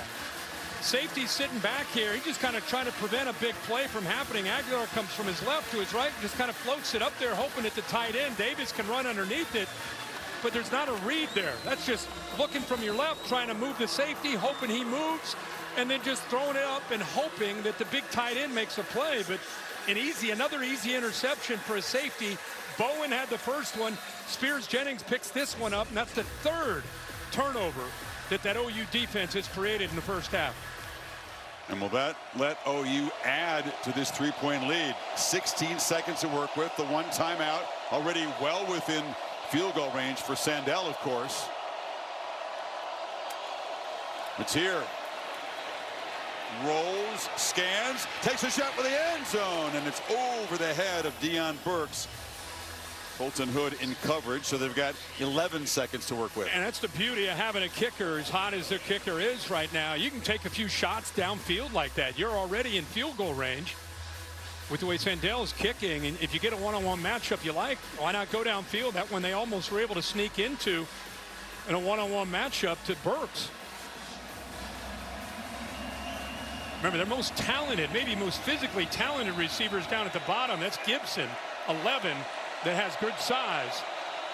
Satania slot right, and they're going to run the ball, and Robinson barrels ahead. Of course, they had that timeout to spend and playing for a field goal attempt now. Smart. Again, this is house money. You get an interception, you have a chance to get a field goal, and then you get the ball to start the second half. Instead of taking a chance, Brent Venables showing some wisdom there. Just get it in the middle of the field, kick the field goal. That's interesting, you know, when they met a year ago, it was Jackson Arnold, Nico Iamaleava, the two five-star hyped recruit quarterbacks. Of course, they've moved on to UCLA and Auburn, respectively. Arnold not starting this game this week for Auburn. And now you've got two guys that have traveled. Of course, high expectations for John Mateer. Perhaps a little bit less hype surrounding Joey Aguilar, but the guy has had a terrific start to this season, Kirk. Just uncharacteristic kind of brain freezes and a couple of picks. Yeah, and for both teams, turnover margin was the first thing both sides talked to us about. And Oklahoma, who's been -6 all year, they're +3 and 13 points off of it, potentially 16 points here.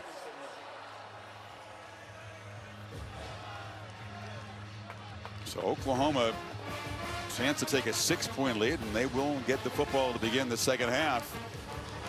Sooners trying to come on the road and do something they haven't done in a long time, which is beat a ranked team away from Norman. Hasn't been a great first half, to say the least, for Mateer. 7 completions for just 44 yards.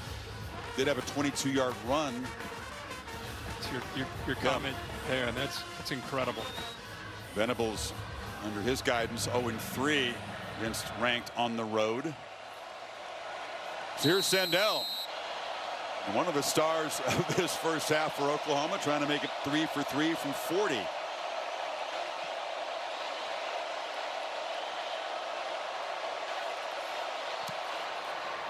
And the lefty stays perfect on the night. And Oklahoma, underdogs on the road here, lead it by 6. Despite not having 100 yards of total offense in that first half and giving up 255 to Tennessee. Takeaways, the difference. And Josh Heupel, no doubt, will have a little visit with his quarterback in halftime, trying to get him to clear that static out of the head. Let's get Venables' reaction to this first half with Holly. Well, Coach, your defense has 3 takeaways tonight. You had 4 on the whole season. How have they been able to find that productivity? Just done a really good job. I think our pressure up front is, making the quarterback move in the pocket, getting a little bit uncomfortable, changing some coverages up. Guys are doing a great job seeing the ball. Some of your guys are really stepping up, like Taylor Wine, a kid from Tennessee. Yeah. R. Mason is out. Do you expect him to return? Yeah, I'm not sure. We'll have to see when we go inside, but Taylor's doing a great job. Thank you, Coach. I appreciate it. Well, you see Thomas being helped off, so it doesn't seem likely he'll return, but Oklahoma's defense, the story of this first half, 16-10 Sooners.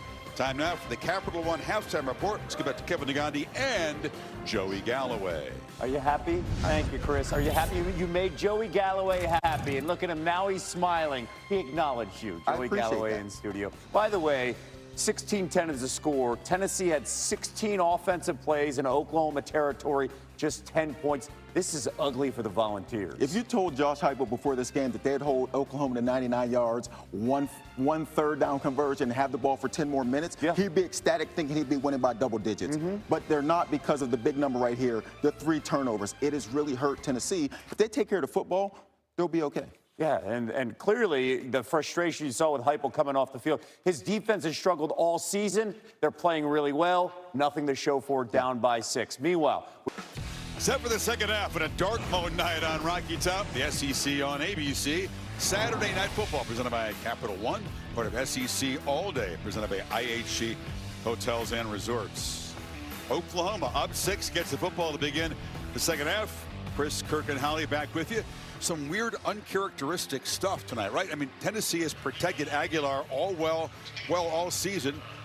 Tonight, 3 sacks, including a strip sack for a touchdown. He's thrown 2 picks, and the Tennessee defense, which hasn't stopped anybody all year, actually has a pretty good first half under their belt. If I'm Tennessee, first of all, their defense is going to start out, but if you want to get back into a rhythm, they got to run the football better.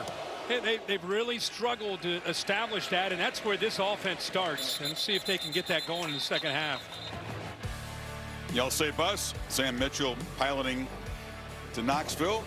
What's your all-state good hands play this weekend? Well, I think we're going to look at this first half. Owen Henneke makes his sack. Watch this, by the way. One hand for our Mason Thomas. That's one play with a good hands.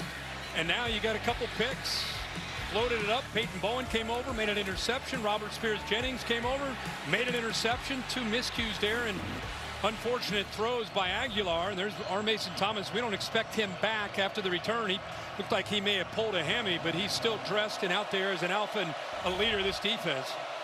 So Matier and the Sooners, not a very productive first half, able to kick a couple of field goals off the takeaways, and they work to Canick for a short gain. Picked up about 7. Sooners haven't exactly run the ball very well. Matier had that 22-yard scramble. The Volunteers have contained the running backs. The pitch and catch. Satania with his second catch, and little rhythm, little tempo for OU right away here. Yeah, and a nice long throw there. We talked a lot about John Matier. Still just looked rushed, looked unsettled. It's kind of been a theme for him since he's returned from that thumb injury. The first 4 weeks of the season, really playing within the structure of the offense, scrambling, just looked in command, and obviously kind of been searching for that. Good to see him kind of come out, get it settled back in, make a couple easy throws. 44 yards passing in the first half. That was it. They have 16 in their first 2 plays. Play fake again, and it's incomplete. On the slant, Gibson well defended by Ty Redmond. Yeah, he saw Farouk, the safety, blitz down on a run-pass option. Linebacker as well, Spillman. So he gets a one-on-one opportunity there, but good tight coverage there by the freshman Redmond, and knocked that one away. Seen 2 freshman corners really step up and play well tonight. One for either team. Threw it into heavy traffic.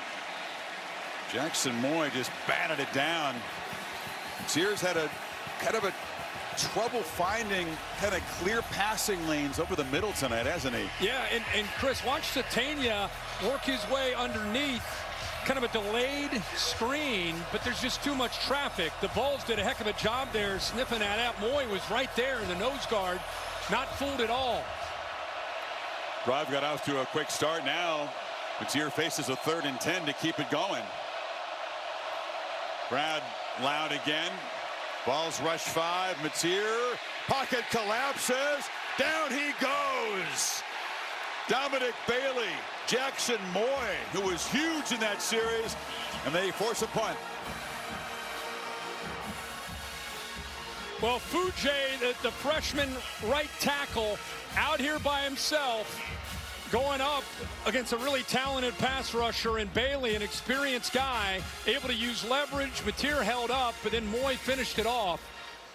So the Vols' defensive front does their job in applying that pressure on a big third down. Again, Oklahoma 1 of 6 now on third downs.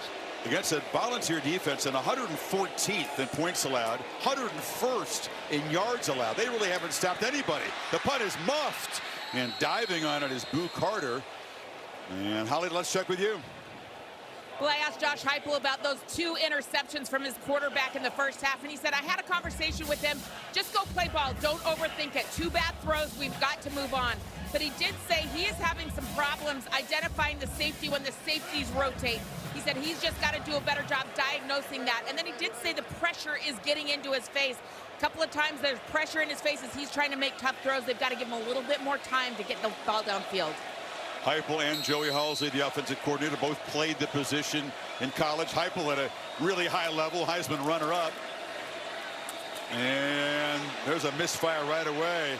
Brazel looking at palms up. Staley was running down the field, and Aguilar not close to either one of them. No, he threw it right in the middle of both his receivers. Just a miscommunication. Brazel just kind of looked up like, where was that one going?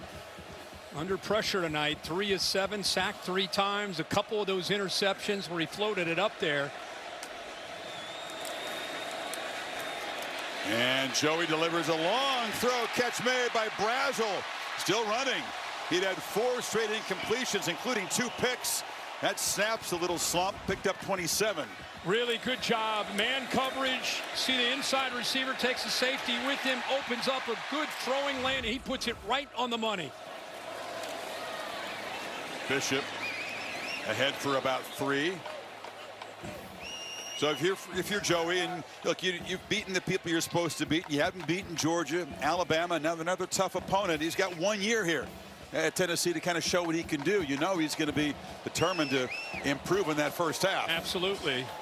And sitting here, both these teams, just to kind of reset where we are, both teams at 6-2. Both teams have to win this game to keep their hopes alive at getting opportunities down the road later in this year. Pulls it, zips it across the middle, incomplete. And was Ethan Davis, the tight end, but in close coverage was Eli Bowen. Yeah, Davis comes inside. It would have been great if he stayed a little bit more to the outside, because he works himself right into coverage there where the safety was. He stays wider. It's a much easier throw for Aguilar. And a lot more space. You said run the ball. It feels like the running plays are just kind of a temporary change of pace. I agree. Right? Not a big commitment to it tonight. 3rd and 8, of course, looking to throw from the pocket. And it's caught by Staley, who bounces off 2 Sooners and goes down the sideline. All the way to the end zone. Touchdown, Tennessee. 54 yards.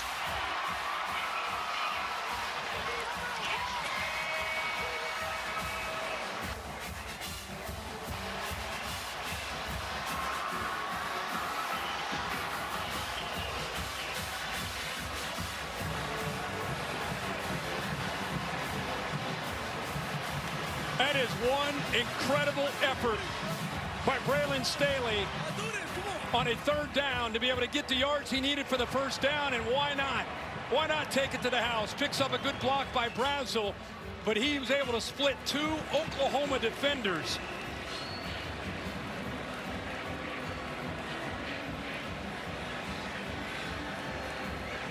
Two guys had a chance to get him down, kind of bumped into each other, and Staley, part of that 3-headed monster receiving core, puts Tennessee back on top. Yeah, and Chris Guillory, the freshman, on the way to the outside, has got to be able to make this tackle. He comes up, he's in position, and just doesn't wrap up. Now Brazel right there makes a nice block on Spears Jennings, and then it's just a foot race.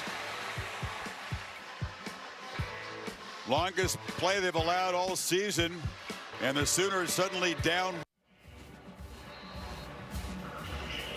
Aguilar to Staley, touchdown to begin the game, and now begin the second half. And Tennessee back on top by 1. Just 1:18 to take it 83 yards. Rubyville's kick out the back of the end zone. I think Aguilar may have been fooled by Cortland Guillory, who shows man coverage, and I think he's expecting him to follow Brazel downfield and man coverage, but instead he comes off that. He's just sitting in zone, so he's in perfect position, bang, to make that tackle, but instead he misses the tackle. Got to wrap up. He's a young freshman who will learn, and then there's 17 Brazel with that block. But we've talked all night that Tennessee has a great group of wide receivers, and that time Staley makes one of the biggest plays of the game. So now Mateer have to answer on the road here, and this place has come alive on this dark mode night.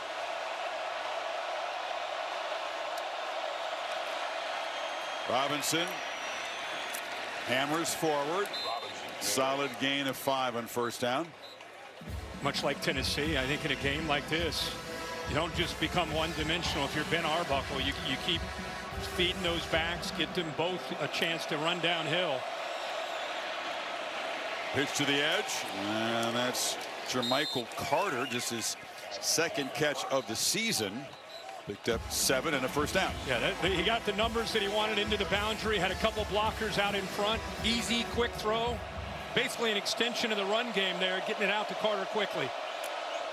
Three receivers to the left. That's where Mateer was looking, and now he's going to be slung down, flagged down, as Jalen McMurray got him right near the line of scrimmage. It's a hold. It's the running back Robinson trying to pick up the blitz.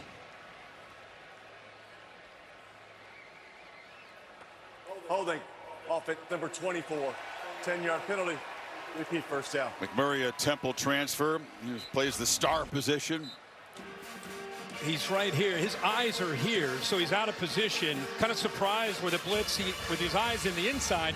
A little bit surprised when McMurray came, so he's out of position. And the leverage working to the outside forced the hold. So 1st and 20 after the penalty. Volunteers don't bring pressure. Mateer on the move, zips it across the middle, and it's dropped by Deion Burks. The reliable senior transfer from Purdue. And suddenly, Oklahoma staggered a bit after giving up that touchdown, going backwards. Yep, and that play could not have developed any more perfectly for Oklahoma. And Mateer against that zone look, opened up, made a great throw, had an opportunity probably for yards after the catch, but just a drop there by Burks. Hoping Satania can create some magic on the edge on 3rd and long, but Colton Hood drops him for a 4-yard gain. That holding penalty, the pass rush affecting things, and the Sooners will punt. And give credit to Colton Hood there.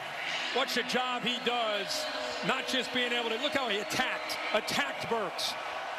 They probably will punt, but it's still 3rd and 16. That's 3rd and a long way to go. So hold that thought. I didn't say anything. Hold that thought. I jumped the guy.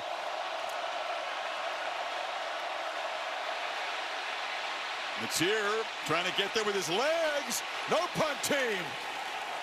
And the quarterback extends the drive with a scramble, his second big scramble tonight. Picked up, again, 22 yards. He said, take that, Chris. Yeah. How about that? Zone defense. Look how they just sit back. Okay, now they're going to react, but there's a nice block there by the running back, Robinson, out of the backfield. And then it's just him being a natural ball carrier, feeling the instincts. Joseph almost picks up that sack, but this is what he was doing earlier in the year before that thumb injury. He knew exactly where he wanted to go, had determination to get there, and I love that he didn't wait. He was decisive right away, saw an opening, said, what the heck, I'm going to give it a try, see if I can get it. And again, we got another injury. That's Jordan Ross down. Yeah, now he's not done a lot of scrambling or design runs in the game since that thumb surgery, and you want to protect it, but tonight when he needs it, a pair of 22-yard runs. That's a big part of his game. It's good to see. You know, at this point, in talking to he and Ben Arbuckle and Brent Venables, it sounds like that thumb, I know even they still has it taped, but it's not even on his mind, right? I mean, he's thinking about just execution, which is where you want his mind to be. A hard-hitting game. Guys on both sides going down. The training staffs have been extremely busy. Next Saturday, college game day, built by the Home Depot, heading to Lubbock, Texas to set up the showdown between undefeated BYU against Texas Tech. Another road win for the Red Raiders against the Purple Cats today. And we're going to have that game for you. It's a noon Eastern time kick. We haven't been there in a long time. In a long time. Michael Crabtree catch? I think that was the last time we were at the game. Top 5 collision. They beat number 1 Texas. Yeah. 08? There we go. Chris Fowler was on the sideline here. Hopefully we'll see his facial expression. There's Lee Corso back there. There's Chris Fowler. Michael Crabtree shocks the world. How about Lubbock that night? Knocks off number 1. Unhinged. They were surfing on top of cars. There were 20 dudes in the back of a pickup truck rolling down the main drag there. It was quite a scene. It was. And how about Bear Bachmeier and what BYU have been able to do this year? Young freshman. So Oklahoma trying to respond here. Down 1 in Tennessee territory. Kind of a little pitch. Robinson works his way to the edge. And solid game before Redmond pushed him out. Picked up. So they're going to spot it. About 8. Good job here with the receivers doing their jobs.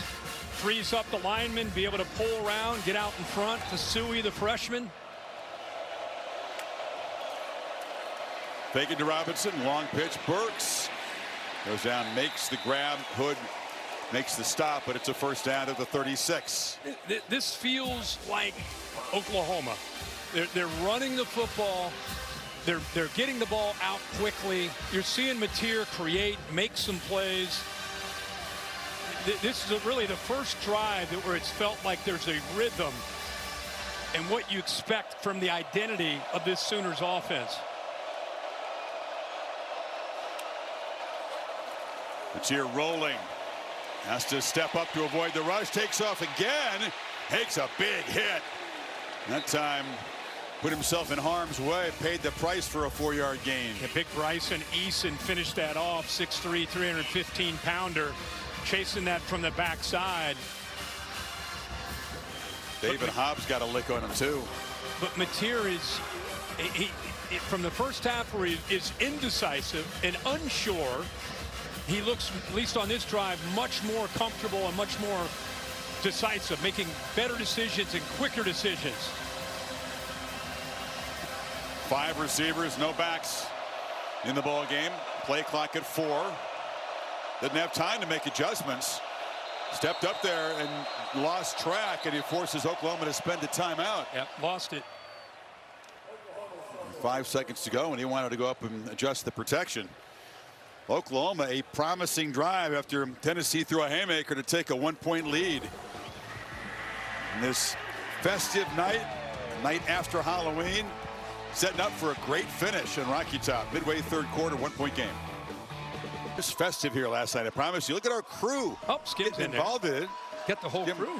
Banana, this is an inside joke here. This is our director, Jimmy Platt, on the right. Oh my dressed God. as Bill Bunnell, his costume. That's classic.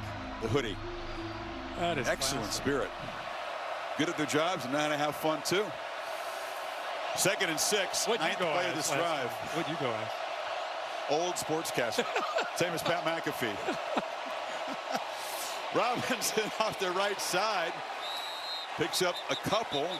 And they went to the run there. And it sets up a 3rd down. And about 4. This will be the 10th play of this drive. They're again going with some tempo.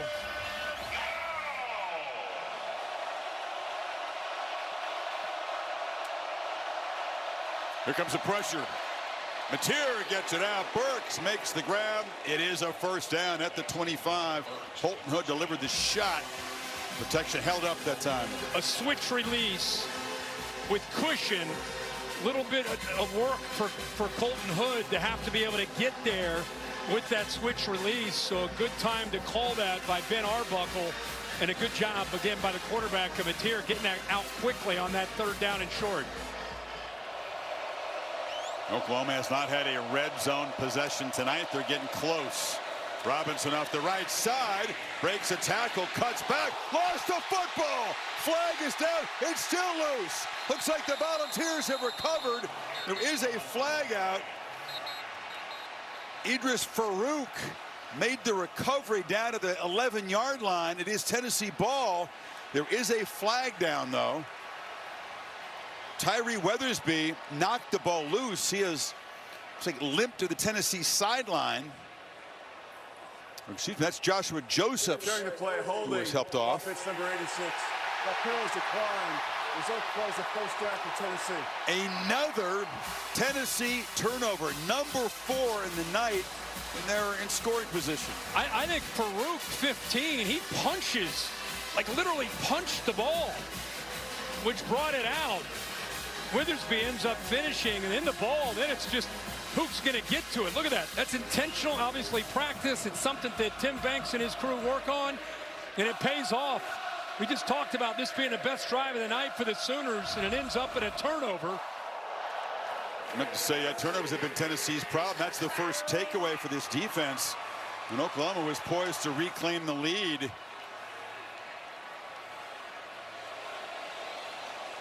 Venables smiling through the pain that time. And now Tennessee from the 10.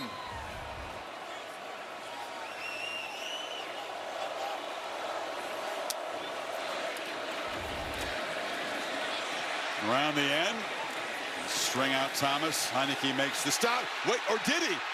Still going. He broke free. Had him pinned on the sidelines. I think the Sooners thought he'd made the stop. I did too. Somehow he stayed in bounds over there. Well, he just kept moving those legs. Ooh. Left foot looks very, very close to stepping out as he spins. Yeah, I think he did step right out. In there. The left foot there steps out of bounds. They're going to buzz it down. Tennessee trying to play fast. Did not step out of bounds on the previous plays under video review. Timeout. Really did a good job to spin away. Again, not great finishing on the tackling by Oklahoma. No, they didn't. They did not. But his left foot stepped out right about. They're on the right there. You can't see it. The 15-yard line. That'll come way back. It's going to take about 23 yards or so. His foot right there. See that he's out of bounds. Yeah. I'm with you, Chris, on the tackling. Safeties struggling at times wrapping up.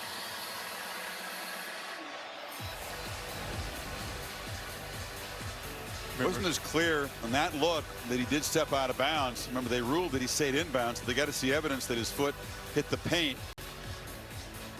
Jim Laborde is the replay official. That one's in. Bill, what do you think? That looks like it's on the line to me. Yeah, that left foot's touching the line. They'll bring it back to that spot. It's a good review by replay. They'll change it. Another look.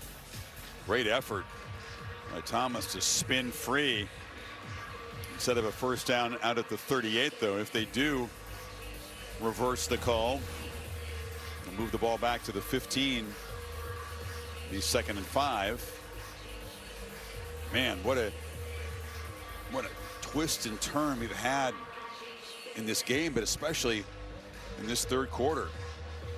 Tennessee strikes quickly. Oklahoma finally puts together a really good rhythmic drive down in scoring position. Finally hit the red zone. Boom. Yep. Ball punched out. Both these teams have had their chances in plus territory. First half, we had 3 trips inside the 40-yard line for Josh Heupel, and just not able to come away with a lot of production. And yet the explosive, think about how many big plays that they've hit. Plays of 54, 40, 37, 27, 24, 19, 17, 17, 16. 9 plays of over 15 yards or more. You would think they'd be up, by 14, 21 points, but because of the turnovers. Yeah, the missed field goal was part of it in the first half for Tennessee. Taking a long time to check out the replay of Thomas's left foot on the paint. Apparently wasn't crystal clear to them. Jason Autry will, I hope, soon give us the verdict. They're probably figuring out exactly where to spot the ball. After video review, the runner stepped out of bounds and the ball just beyond the 15-yard lines. It's 2nd down.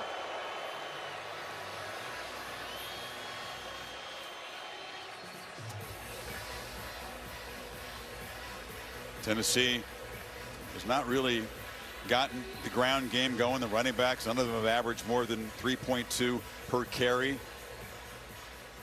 Just 51 net yards if you factor in the 3 sacks of Aguilar.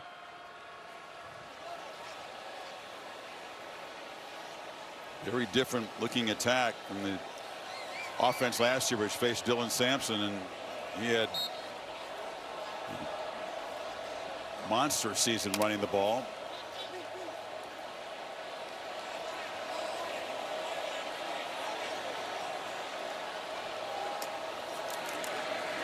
Feed Thomas again.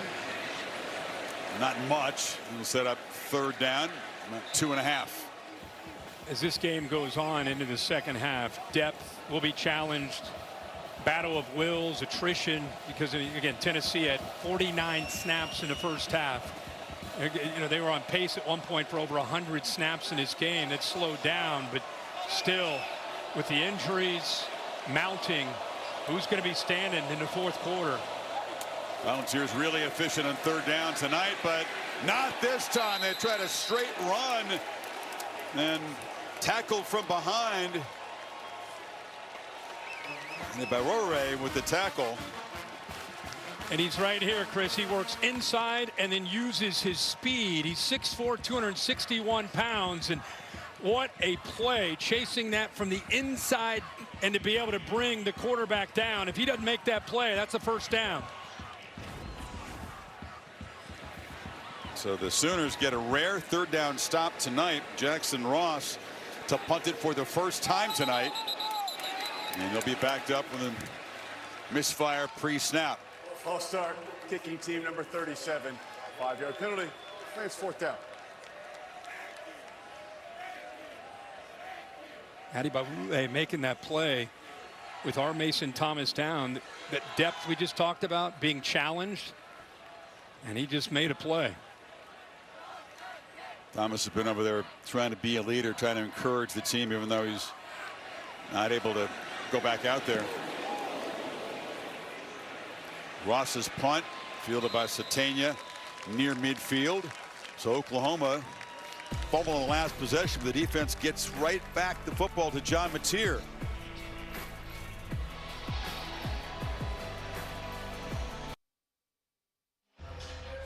Kirk tonight's playbook brought to you by Modelo.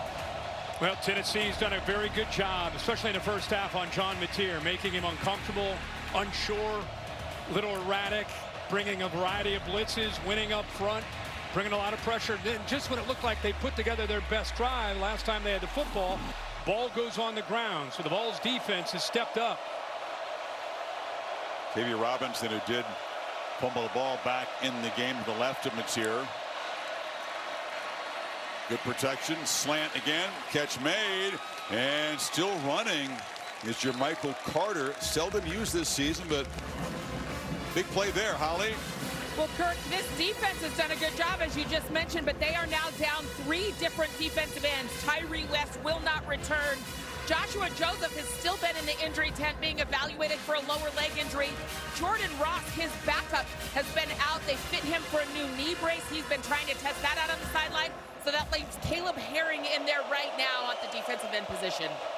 Serious test of depth for that Tennessee front. And now the pre-snap false start on the Sooners just when they appeared to have some momentum. Offense number 55. 5-yard penalty. Remains 1st down. Pierre Louis, the guard. And that's where Dominique Bailey becomes number 90 on Tennessee's defense. Such a valuable asset. He has the ability to play inside. He can play outside, and now with the injuries Holly just talked about, he'll be forced to be out there more on the edge. 292-pounder with some versatility.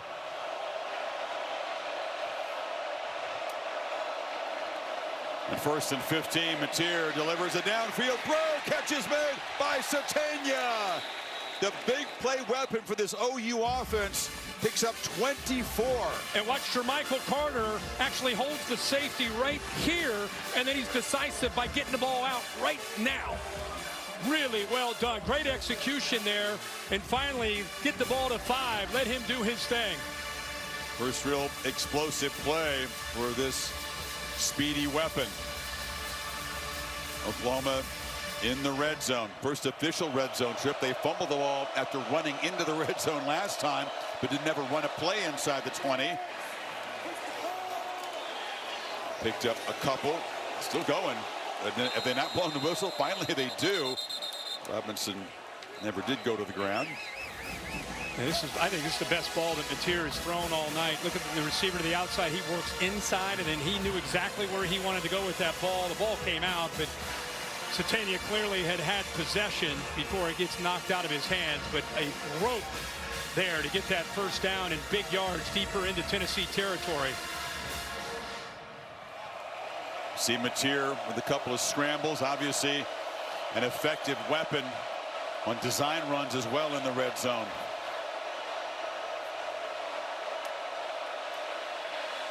And right on cue, Mateer bursts up the middle. Knocked down, first and goal, Oklahoma. Yeah, and the jet sweep that time, the fake to Burks. Man coverage, the defense fast flowing with it. And as you said, I think everybody knew, including the defensive coordinator, Tim Banks, anytime they get inside that 15-yard line, you're alert to Mateer's threat. But I think that jet motion, the speed of it, caught their eyes, and it allowed him to be able to get underneath and to kind of cut back underneath that for good yards. OU offense has not scored a touchdown yet tonight. Robinson changes that as he dives across the goal line. OU back on top late third quarter. Well, that was an exclamation on how you finish down close inside that 5-yard line. Farouk, the safety, came up, and that was a big-time collision with Robinson, a 240-pound running back, lowered his shoulder, got downhill, and ran right through the safety to get across that goal line for the touchdown. Oklahoma, great field position to start. They get 52 yards in 5 plays to jump back on top.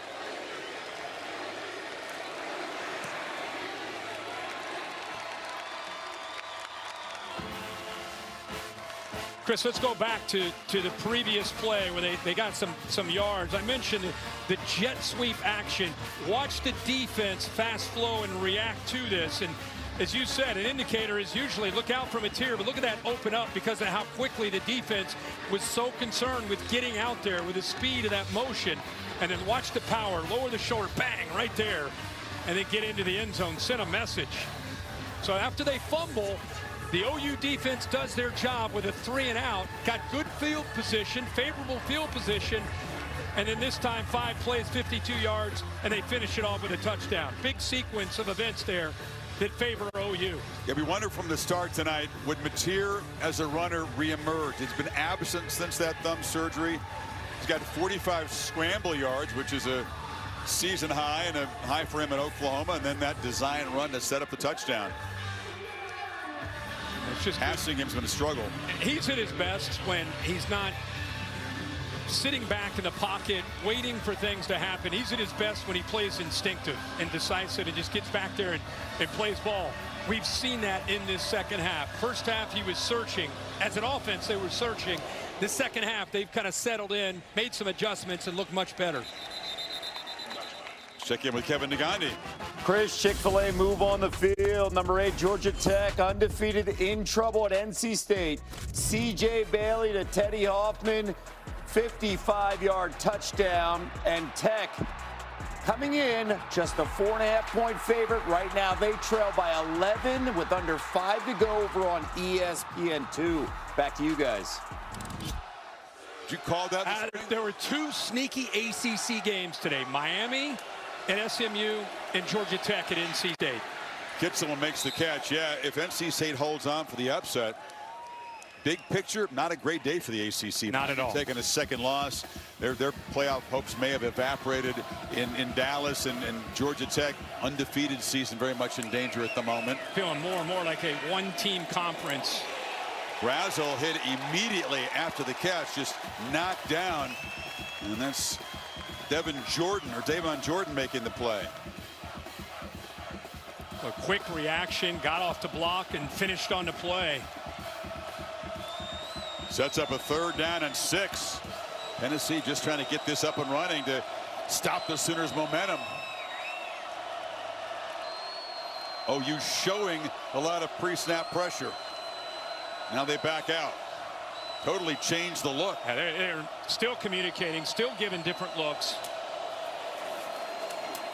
Aguilar has time. Hit as he throws. He finally ran out of time. And a wounded duck almost intercepted. Kip Lewis brought the pressure, kind of cut him in half.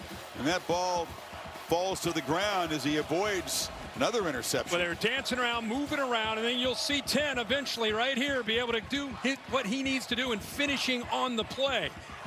Good job by Bishop picking it up. But because of the effort and the coverage downfield, Kip Lewis able to impact that right there as he throws the ball. Good clean hit. So back-to-back 3 and outs for this Tennessee offense. The first 2 punts for Jackson Ross. And this one fair caught at the 24. Oklahoma back on offense, up 6, final minute, 3rd quarter. Above Neyland Stadium, the view that's proven legendary. Brought to you by Goodyear. Well, both teams knew what was at stake. Which team could show poise? We see down the stretch, teams and individuals do out-of-character things. When all of a sudden you hit this part of this season, you got to have the win. Can you keep your poise? Can you make plays when needed? That's what decides which teams get to realize their goals and which teams end up disappointed. Sooners from the 25. Mateer took a look. Another design run. And Mateer began to really shred this Tennessee defense. Picked up 9 more. Different guy, right? Different guy in his second half. And see Ben Arbuckle, John Mateer, offensive coordinator, quarterback, came over from Washington State together. A lot of noise being made about them in the first part of the season. Things got a little quieter since the injury, and right now they are in sync. Seeing that quarterback counter, no hesitation, running with authority, lowering his shoulder on that first down play. Easy for Arbuckle to call a play on 2nd and 1. They're going to pitch to Burks on the edge, and Burks cuts up inside, is knocked down across the 45, picked up a dozen more. Yeah, you read that line of the safety blitz there by McMurray, got it out quickly, easy run and catch for the first down. Tight ball game. 15 minutes to play in this CFP elimination game here in Knoxville. 4th quarter coming up. Back after this message and a word for your local ABC stations. You're watching the SEC on ABC. SEC on ABC set for the final quarter. Neyland Stadium bumping there in the break, trying to get this defense going as Oklahoma up 6, trying to add to that near midfield. Mateer rolls the pocket, delivers to Burks. He had space over there on the near sideline. Another first down. Yeah, this offense right now is mixing up these looks, different formations. Mateer looks like he's, like I said, in a different rhythm. It's like a Tennessee Vol player. It's Josephs again. Yeah. He's been up and down, and a drop to the field after that play. Holly? Well, guys, we talked to John Mateer this week, and he said, you know, the losing really hurts, but man, am I having a good time playing ball. I am having so much fun. And you've seen him get back to a joyful attitude. I've seen him on the sidelines over here laughing, trying to talk to his guys. Several times he's pulled the guys into a huddle to be the voice to get their energy going. He is out here having a lot of fun, and it's been some good leadership from him as he's trying to show that energy on the field as well. It hasn't been a super productive day passing, but he's had a couple of really long scrambles. And as he's felt more comfortable running, they've called more design runs for him tonight. Yeah, and Chris, I just think it's been a different story, not just for Mateer, but for this offense from the first half to the second half. He looks like the quarterback we saw those first 4 weeks, and I'm not even talking about the stats. I'm talking about the command of the offense, the confidence, and the rhythm that he's playing with right now. There's a run. That same conversation Holly was talking about. He said, listen, I just have to stay calm. The quarterback has the privilege to be able to slow things down and sort of set the tempo of the game regardless of what's going on around you, regardless of the swirl of this atmosphere. He's responded like a mature guy in the second half. And imagine all that hype. He was basically an unknown player until those first 4 weeks of the season. Then you have the injury. Pressure comes, and Satania muscles forward. It's enough for another OU first down at the 33. And a good effort there to be able to get that extra yard for that first down. But imagine you get all that hype, and then you get the injury, and then you're struggling as an offense to kind of find. I think he was guilty like anybody would be. It's human nature to force it, want to try to make plays. And I think this is the first time we've seen him since that injury just kind of letting the game come to him, running the football and playing with reckless abandon. That's who he is. Robinson swallowed up, trying to test the middle, and Nathan Robinson, one of the reserves in that defensive front, pressed into duty tonight, made the play. Talking a lot about OU and Mateer, but we get into this fourth quarter. Tennessee has lost the home field advantage. This defense right now that's being tested, they're going to rotate a few more bodies, 3 new defensive linemen. Remember, they got a lot of injuries up front. They need to make a play. 2 tight end look. Robinson is the back. Mateer on a roll now. He's completed 8 passes in a row. This is another design run. Tries to get the edge, and he's going to be tackled nicely in space by Farouk. He prevented another big scramble. Yeah, heck of a job there by Farouk. He's been really active tonight as a safety. Come on this year. They don't have a depth at safety the way they had hoped with some portal guys that left before the season got started. But here in the open field, that's a tough tackle. Does a nice job of submarining him, getting him to the ground, to bring up another third down. More bodies rotating in. Tennessee, the time to get guys in and then try to get lined up here. It's here again. Got to hurry if he's going to make adjustments. Play clock at 2. And again, they got to spend the timeout. He's taken time a few times tonight to really try to make late adjustments, and they'll have to spend another timeout here. Big moment coming up on 3rd and 7 when you come back.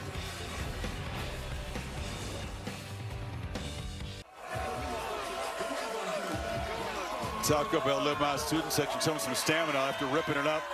A lot of them last night on Halloween. Another big night out in Neyland Stadium, trying to help their defense come up with a stop. Oklahoma in field goal range to make it a 2-possession game here. Needs 7 to move the sticks.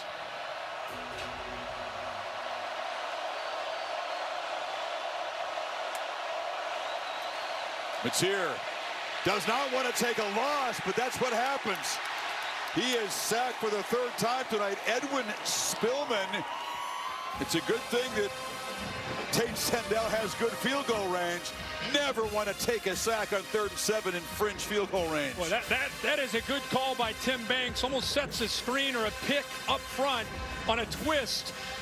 And the effort there and the call, Edwin Spillman's able to finish that, but you're right. Now hey, dude, that was going to be a 40. Now it's another 55-yarder. That could be a very costly sack unless Sandell can bail the Sooners out again. Trying for a second 55-yarder tonight, which ties a Neyland Stadium record, and he does it again. Sandell showing some thigh and showing a lot of skill as a kicker tonight. What 4 for 4. Bro, what a weapon. What a weapon 2-9 is. And another mean mug. Another mean mug. You spotted his attitude from the start tonight. Yeah, man, he is. I'll tell you what. He can wear whatever pants he wants, I guess. just enough leg to get that one over. When you're drilling these 50+ every time he's out there, and in a game, it's a 6-point game. Now you make it a 2-possession game. Yeah, I did another one. Yeah, what can I tell you?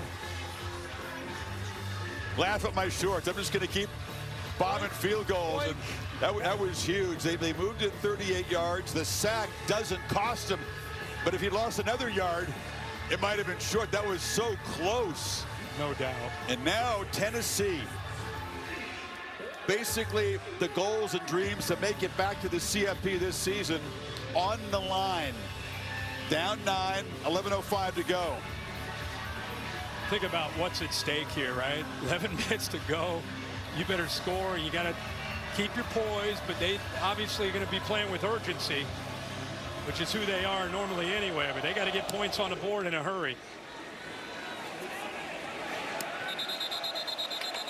And a fair catch. Well, it's been another eventful day in the SEC. So many close games. This one ended up coming down to an onside kick that Vanderbilt had a chance to recover. But Arch Manning, a big day throwing the ball for the Longhorns, who escape. They got a collision in Georgia coming up soon. Miami beaten in overtime by SMU. Just way too many penalties and mental mistakes by Cristobal's team on the road. At Lashley, after signing the contract, Georgia in another battle, went back and forth, but typical Georgia and Kirby Smart finding a way in the second half to win it. This is Peyton Lewis. They begin the drive with a run and a short gain. Bulls have not been able to do much the last 2 drives. 6 plays, 5 yards. Aguilar's got to get them going. Talked about the wins today by Georgia and Texas. Here's the updated standings. Again, Oklahoma and Tennessee with 2 losses cannot afford another loss tonight. And it's Tennessee with urgency. Aguilar incomplete. Off the hand of making the catch, but out of bounds there was Lewis. And so very quickly, it's a 3rd and 8.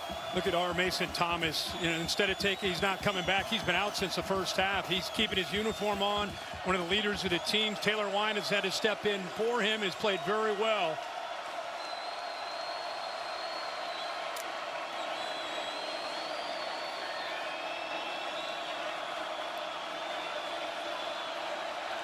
Sooners bring some pressure. Aguilar flushed out, heaves it downfield. Brazel tried to fight back, and they get a pass interference call on Guillory to bail him out. That was a prayer as he was under heavy pressure. Yeah, once again, Kip Lewis brought the pressure. Good job of blitzing here, and Guillory just out of position. Never finds the football. The ball is thrown up. Good effort by Aguilar just to throw it. Gave it everything that he had, even though he's getting hit again. And there's the obvious interference. Guillory on a ball that's underthrown. See how he doesn't see the football, doesn't realize the receiver wants to work back, grabs a hold of him, and Tennessee gets a first down. Aguilar took a shot from Lewis, as you said. Sooners pass rush has had a huge impact in this game tonight. Aguilar has protection against a 4-man rush. Ball bobbled and dropped by Kitzelman. And Kip Lewis delivered the shot again. Well, he's been all over the field. A lot of times pressuring, a lot of times in coverage, just doing everything. He's had to step up, especially with McKenzie down. Kind of takes over the leadership and the communication of this defense. Say Brent Venables has been dialing it up as a head coach / defensive coordinator, confusing Aguilar in this offensive line with multiple looks. Aguilar, short pitch, catch made, and that's Ethan Davis, the tight end, has had a good night tonight. It's a first down in OU territory. Put that ball high and away from the defender, Kip Lewis, who was closing ground and almost had a chance to get a hand on the football, but because of where he threw it, like I said, away from the defender, easy for Davis to catch, and then had room for the first down.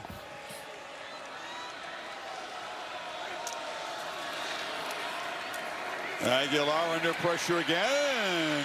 Caught. Peyton Lewis was kind of led into trouble. Kip Lewis is out there hunting heads. He is incredibly motivated. We saw him even in pregame. He was like in a different zone, trying to get his mind right for this game. And it continues throughout this entire football game. Here they come again. Lewis again. Blown up the play. He got there first. Grayson Holton finished the job. Well, they were looking over to the sideline, and I think because of the way they timed this up, Lewis is right here. Look at the defense, and then they break late, and because it came so late, You can see that pole pro that you're talking about, the left guard trying to come out to be able to help out. But Lewis came so quickly, the left guard had no time to be able to bounce all the way out there and slow down the speed of Lewis. You need 14. This may be 4-down territory for Heupel. This time Aguilar has protection, flips it down to Lewis, who breaks a tackle initially, spins inside the 40. Heineke couldn't quite stop him, and now it sets up 4th and 1. Here you go. Huge play, and you obviously got to go for it. What are you going to go with here? Heupel wants to make sure he's got the right call, going to make some adjustments, bringing some personnel in, which means OU can counter and take their time making their own substitutions. So a tempo offense, slowing things down just to make sure they got the right call here. It is pivotal 4th and 1. They were going to go for it, I think, on 4th down, but the fact they picked up 13 yards means it's a whole different play call here on 4th and 1, and now they'll just spend a full timeout. Too important to play. Down 9 with 8:12 to go.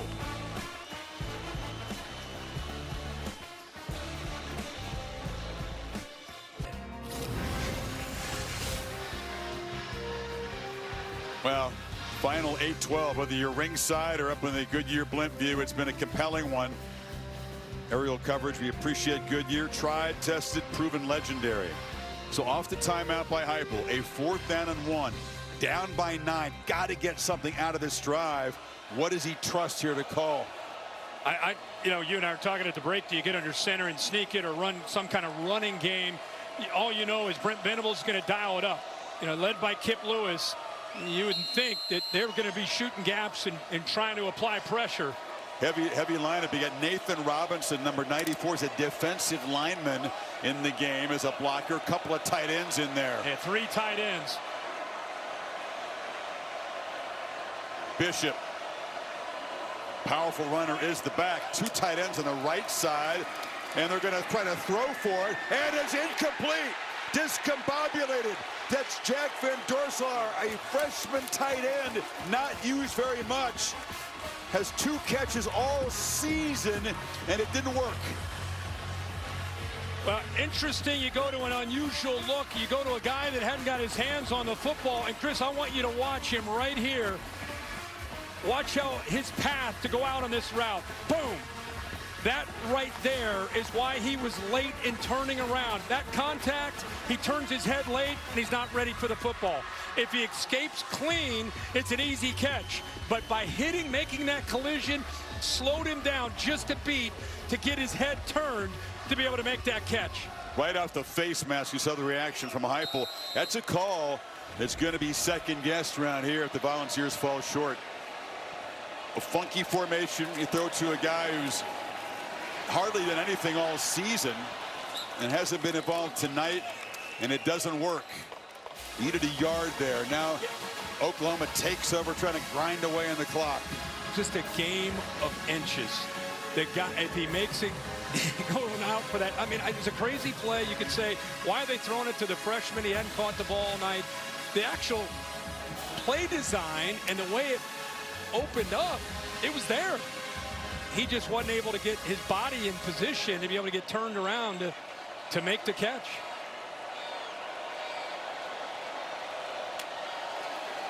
It's here running, and his buddy tight end Kanik was a lead blocker for him, picked up 7.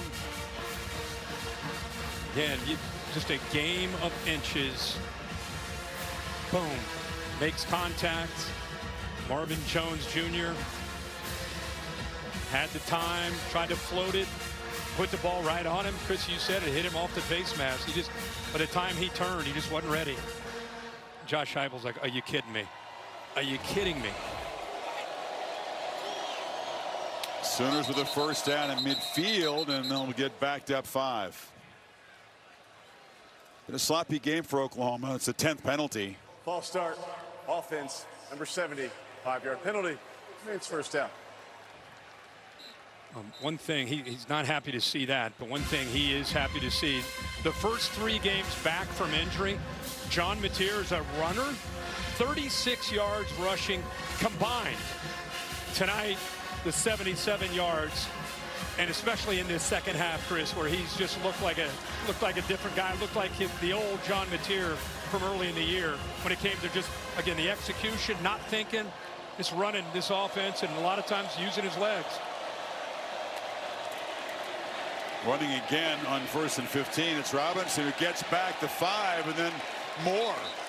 Picked up about 8 there. Dr. Pepper Water Tower bringing the quarterback comparison tonight. Again, we're not showing the key stat for Mateer. That is the rushing yards. 326 for Aguilar, but 2 damaging interceptions. And the turnover margin, obviously, big game anytime, but especially for OU, if they had any chance of coming in here and trying to pull off an upset, they had to be positive in that area. And a Tennessee defensive front that, as Holly reported, is really depleted right now. He's going to have to make a play here. And Mateer weaves forward, takes a hit, picks up a couple. 3rd and 4 coming up. The clock is the enemy, down by 9 for Tennessee. This is really, this is it for Tennessee's defense. Can they bow up right here? They got to get off the field. They need to stop. See if Spillman maybe 13. Maybe he shoots a gap, blitz him. He's had some success.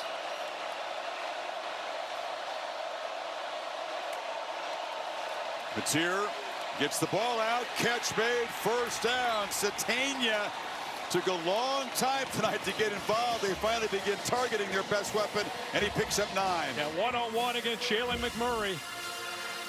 Got to win. Sells it to the inside, moves him to the inside, and then breaks off for separation against man coverage. Perfectly timed up. When in doubt, John Mateer's either running the football and design QB run or looking into that slot to find his favorite target. He did there on 3rd down. Now for the Sooners, it's tick, tick, tick. They can really work on the clock here. Fresh set of downs. Mateer looking to throw, and it's intercepted off the carom. Edwin Spillman. A takeaway for Tennessee when they had to have it, as Mateer threw a fastball into traffic. Chris, Farouk ended up blitzing, and he had to work his arm angle around him. And I don't know if Farouk, the safety, maybe touched that with a finger or not, but just when it looked like the Vols might be down to their last gasp, the defense steps up and makes the play. There's been some play calls on both sides now that'll be heavily second-guessed by the fans, whoever doesn't win this game. That was a little risky. And on the carom, Tennessee's got it back. And Ty Redmond, the freshman. Takeaway by Tennessee's defense has kept hope alive of a comeback here. Now the Volunteers from the 45, a 1st down completion to Davis, who's slung down near the line of scrimmage by Omasigo. Need real urgency right now from this offense. They got to pick up the pace here of Joey Aguilar. You're down 2 possessions, 4 minutes, but you got to move with 2 timeouts and a 2-minute timeout remaining. On the move, trying to create, and takes a shot, but 2 bounces off 2 guys, falls forward. 1st down, Tennessee. How about that effort? Obviously, to be able to know exactly where he needed to go, but he takes that big hit and then finishes on the play to be able to get this 1st down. New set of downs, takes the big hit, dives right there and gets to the sticks. Portland Guillory's done some good things tonight, but he knows you can use your arms to tackle, right? So you're allowed to. Bishop, look out. Deshaun Bishop on the swing pass, another chunk play to the 32. OU sinking a lot of coverage. Good job here just checking it down and letting your athletes make plays. That time Bishop with a big play after the catch. Remember, 3 minutes, but you got to have more urgency here. Hold on to those 2 timeouts. Play fake. That time the pass rush is picked up and he flips it short. And Bishop weaving his way down to the 20. Clock will stop momentarily as they move the chains. Yeah, all the yards are by checking it down, and with this soft zone coverage, you got to rely on your backs to be able to make a lot of yards after these catches, and that's what we've been able to see. They check it 9 inside too, so the clock did move there. Still got to be urgent, taking some time they need to score before they get to the 2-minute timeout. You need 3 stoppages on the back end of the 2-minute timeout. I'd consider kicking a field goal right now. You need 2 possessions here to have a chance. Aguilar thought about looking at the end zone, now just takes off and using up some time for a short gain, knocked out of the 14. Maybe to kick a field goal here. Again, it's not just about trying to get the touchdown. If you think about this, if you kick a field goal or you get the points that you need, you have 3 stoppages on the back end. Oklahoma's going to probably run it 3 straight times. You get 3 stops, you have 2 timeouts, a 2-minute warning, and you can get the football back. Well, it's the 2-minute timeout. I know coaches are just kind of loath to do that. You can see it sometimes in the NFL. You take the 3, kick it off, try to get the stop. It hurts to do it, but it's 2 possessions. 2 minutes to go. Tennessee desperate to try to get the first of the 2 scores they need. Wheels turning in the final 2 minutes. Game management decisions. It's interesting. You brought something up that we'll circle back to. Tennessee has the 2 timeouts, but this is the 2-minute timeout that's come and gone, needing to score as quickly as possible. And looking for the end zone right there. Touchdown, Mike Matthews. It's a 1-score game with 1:56 remaining. That was a clutch strike from Aguilar. Maybe the best throw of the night by Joey Aguilar. Able to get that ball thrown. He saw a matchup that he really loved. Eli Bowen matched up there, and we talked about these receivers really all night and how they can win. And Mike Matthews that time able to get to the inside of Bowen for that touchdown, but the ball was perfectly thrown. Talked about, Kirk, do you kick an early down field goal to kick off, use the 2-minute timeout and your 2 regular timeouts, try to get the ball back with more time? They chose not to do it, but it was important, having taken this path, to score right away. They scored in a hurry, and what you see the receiver come into your screen from the far left, sets a really nice stem at the top of that route, and look at that throw. He threw it where his guy could make a play, put it up high, able to go up, secure it for the touchdown. I was just saying, if you could get a field goal before the 2-minute timeout and then kick off, and then Oklahoma's going to probably run it 3 straight times, and then you would have the 2-minute timeout after a 1st and 10 run. 2nd down, you'd be able to call a timeout. 3rd down run, you'd be able to call a timeout. Then you get the ball back, and you got some time to work with. Now you're going to have to hope that you can get a stop here. Oklahoma, after that, the 2 first and 2nd down runs, they'll run it probably one more time on 3rd down, and the clock will continue to move. You kick it away here if you're hypo and let your defense play. Gilbert is out there. Oklahoma leaning forward, anticipating the potential for an onside kick. Yeah, not much of a run up. They're going to move more folks over to the left side. Little pre-snap adjustment here. Kick it back to the right. Did you get the big hop? It's battled for, but recovered by Oklahoma. Coming up for it, Robert Spears Jennings, the safety, and OU's going to have the football with 1:55 to kill. That took a tricky hop, and 3 right there secured that. That was a perfect onside kick. Took that unpredictable hop, and what a tremendous job, the hand-eye coordination of Robert Spears Jennings to bring that down. Star Thomas was bearing down on him. That's why he's on the hands team. Well, if he doesn't make that decision to step forward and secure that ball, it's anybody's football. So Tennessee can stop it twice. You can do the math with the play clock and figure out that even if they can force Oklahoma to punt, it wouldn't have much time and be a long way away. You think quarterback run, you got to load up on Mateer. Robinson breaks free. Forget about it. Touchdown at Oklahoma. Does he cross the goal line? He drops down at the 1, which is the smart thing. I thought for sure he was going to run in at the last minute. He appeared to change his mind and fall down.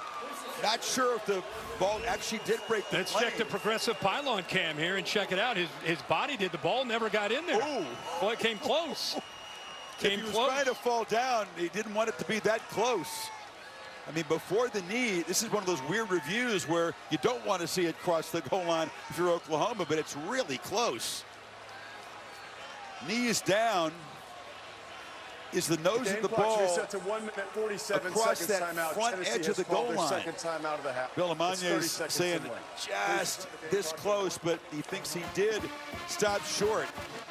So a smart play. He figured he wasn't going to have that much open space. I mean, if you score a touchdown and you hit the extra point, you're up 9. Yeah.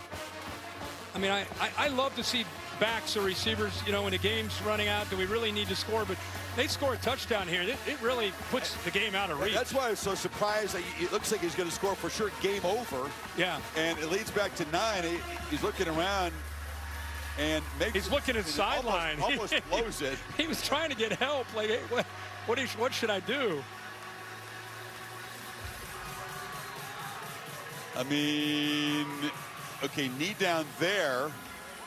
I mean, you're not supposed to cut it that close if that's what you're trying to do. I think he was trying to be make the right decision, and I think if you score there, the game's over. Game's almost over here though at the goal line. It'd be different if this touchdown, it puts you up 7 or 8, but this would have put him up 9 and 2 possession. I'm just going to point out that it does make a difference to some people who are looking in if you score the touchdown. Yeah. Oh, okay. Yeah. It was a crucial moment for some. For some? No, not me. I'm just saying some in Las Vegas. Well, I bet. They've totaled 50 points right now. And another 6 points would have changed things. If you're in Vegas, shout out watching this ball game.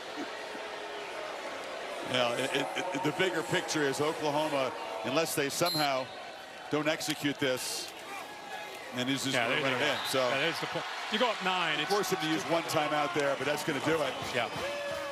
In Oklahoma, Mateer says, quiet down.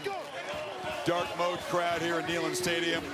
It's been a while. We showed you the graphic. They haven't beaten a ranked team on the road in a while. Brent Venables has not done it as the OU head coach.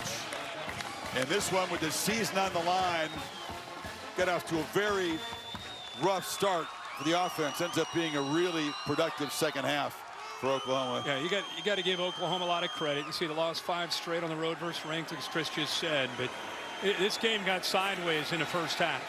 And Oklahoma's defense made some big plays on their side of the field. I think the biggest play was by Henneke to be able to knock the ball loose, and R. Mason Thomas, who was a 14-point swing, and kind of set the tone for OU and what they needed to do, because their offense was off to a very slow start in this first half and looked more like the OU offense that we've come to expect with Ben Arbuckle and John Mateer in the second half, and Mateer running the football a bunch. Here's the easy run here. They're going to get 30-plus points against a Power 4 team for the first time in 15 games. Hadn't done that. Help from the defense with the return. 33-24. Back to Kevin Negandhi. Chris, Kirk was there for game day this morning, reminding our audience Cincinnati, Utah is in the second quarter over on ESPN. Wayshawn Parker to the house. Utah currently up 14-7. NC State handed number 8 Georgia Tech their first loss of the season, 48-36. Back to you guys. So this massive crowd on a festive night, the only night game all season in Knoxville, is going to go home disappointed. And Tennessee, which made the CFP a year ago with the 3rd loss, all of them conference losses, pretty much out of it. Listen, I'm the biggest college football junkie there is, but I just got to tell you, the Dodgers looked like they were done in the 8th inning.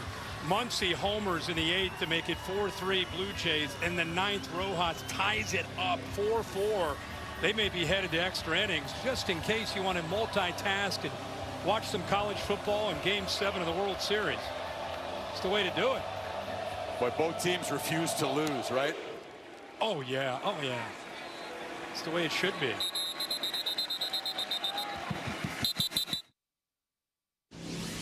Capital One cardholders can redeem their credit card rewards for tickets to exclusive events and experiences on Capital One Entertainment. Scan the code to learn more. Capital One. What's in your wallet? So after the kickoff, there's a dead ball face mask penalty on Oklahoma, which will improve Tennessee's field position. Okoye guilty. It's going to take an absolute miracle to avoid a nightmare in Neyland for the home team. Oklahoma now 11 penalties for over 100 yards. Moves the ball to the 40. So now you got to think huge quick strike, onside kick again. The back we were before with a 9-point margin. Aguilar, really, they'll give him that scramble. Oh, yeah. He runs up there and slides for a 5-yard gain. This rushing forward, dropping 7, 3 deep, 4 under, taking anything away downfield. Make him check it down, keep it in bounds if you can. Heupel did not want to spend his final timeout there. Aguilar flips it short. That's another short gain. Can he make the sidelines? No. Chip cuts it back in. Now the clock will stop momentarily to move the chains inside the final 2 minutes.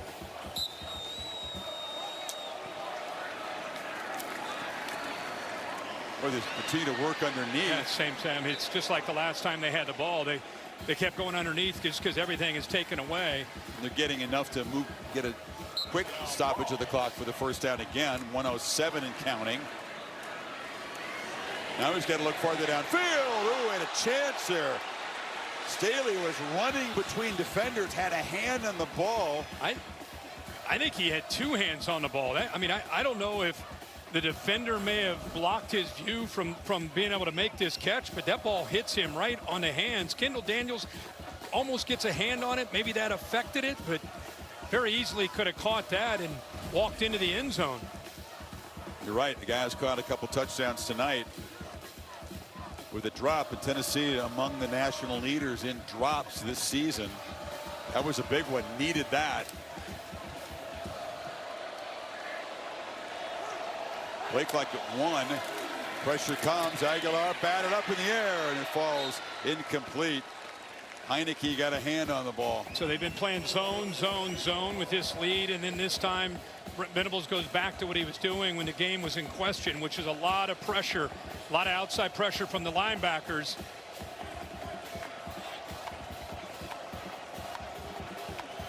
Brent Venables called this a punch-back game after a tough home loss to Ole Miss, and his team has certainly landed plenty of shots tonight. There's a downfield play, incomplete. Crowd, what's left of it, wanted a flag. There isn't one. I think it's been smart last 2 plays, and instead of just letting him sit back there and have all kinds of time to throw the football, they brought pressure. You're gonna be happy, Kirk. They kick a field goal here. Yep. On 4th and 10. Cut it back to a 6-point game. This is a long distance one. 48 for Gilbert, who hit from 45 earlier, missed a shorter one from 37. And drives it right through. So it's back to a 6-point game. Gilbert, who came close to executing the onside kick last time. We'll try it again. He did a really good job. It was just the hands team from Oklahoma ended up making a great play with Spears Jennings. Rankings is the AP poll brought to you by Chick-fil-A. Of course, very soon the CFP rankings will come out. Georgia Tech, first loss of the year for the Yellow Jackets at NC State. And Vanderbilt will drop out of the top 10, but battle hard, getting right down to an onside kick in Austin. Miami losing in overtime after having the lead. I believe they trailed in that game until the last game-winning run. Two tough losses for the ACC, as you mentioned earlier, Georgia Tech and Miami. So one more onside kick. They try the same thing, or do they tweak it? Keep it away from Spears Jennings. Right. He's over on the left side of the formation, near side of the field, number 3. He couldn't have kicked it any better the last time. Maybe go that way again. He's calling it for it right now. Going the other way. And after checking that out, Venables spends a timeout to make adjustments to the hands team, leaving no stone unturned. Again, to circle back to Venables, you know, coaches say stuff like that, the punchback moment, but he actually did relish the fact that off a tough home loss, he and Lane Kiffin were sparring. It was a well-fought game. To come back on the road and have to prove it here to basically keep your playoff hopes alive, and his team has responded. They really have, and I think that's what you really, as a head coach, you know you get into these conference games, and it's not only your entire season, but within the game of 60 minutes, you need to punch back from adversity. And if they end up securing this victory, they'll have a bye, and then they'll go to Tuscaloosa. I mean, it doesn't get any easier for this Oklahoma team. Look what they finish with: at Alabama, Missouri, who's a top 20 team and a really physical, good team, and then LSU to finish it off. Alabama, by the way, we'll remember what happened last year when Oklahoma ruined their playoff chance. They lost 24-3, embarrassment in Norman. And that basically cost Alabama a playoff bid. So plenty of motivation for the Crimson Tide for the rematch in a couple of weeks.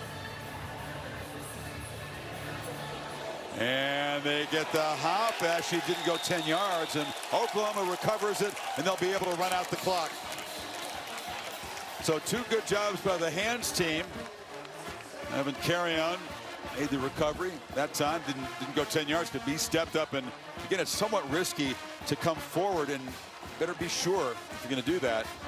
Now, both sides, they tested both sides, and both sides of the hands team able to secure it for Oklahoma. So Sooners survive. It's 1 week at a time when you play a schedule like this. Big win for Brent Venables, big win for the Sooners. Get a bye week. Bye week comes at the right time with some of these injuries they sustained tonight. Get those guys a couple weeks to be able to recover before they head over to Tuscaloosa. Our Mason Thomas, you saw, shot him a moment ago. He's been a leader since getting injured on a 71-yard fumble return. Perhaps the bye week he can be ready to go in Tuscaloosa. That'll be a big focus of the health report. Victory formation for Mateer and the Sooners. You know, not only do you get a win, but your offense got back to their identity. They got back to being who they are, which means when I think of who they are, John Mateer running the football, making the defense be aware of what he can do, and it seems to set up every other aspect of who they want to be and how they want to attack in their passing game. But Mateer wasn't hesitant, much more decisive in the second half than he was in the first half, and I think the offense really grew up tonight, coming off that injury to the thumb about 4 weeks ago. The 3 turnovers by Aguilar, the fumble, and the 2 interceptions, huge. Sooners converted those to 13 points. Survived 2 turnovers themselves and 11 penalties. Not perfect, but gritty. And the Sooners stay alive, get to 7-2, 3-2 in the SEC, and a damaging, probably fatal loss for Tennessee's playoff hopes. So many connections here. Heupel and Venables go back, of course, to shared Oklahoma roots. It's a painful loss for Heupel, who beat his alma mater on the road a year ago. And now it's Oklahoma who has spoiled Tennessee's chances of getting back in the bracket. Let's go to Holly.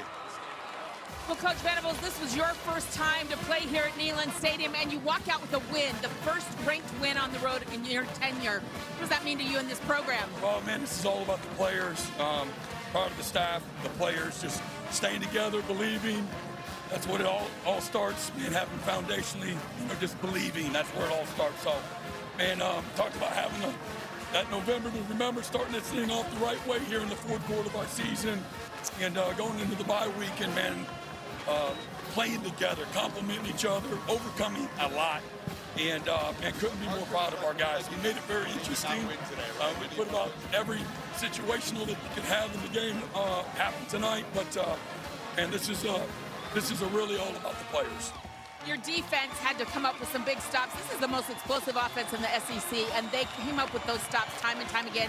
The takeaways, what stood out about that performance? Yeah, again, our guys knew coming on the road, man, what winning requires. You want to go on the road and win in this league. So there, in the turnover battle, we have not been able to get, for all the good things we've done, we've not been able to get the football.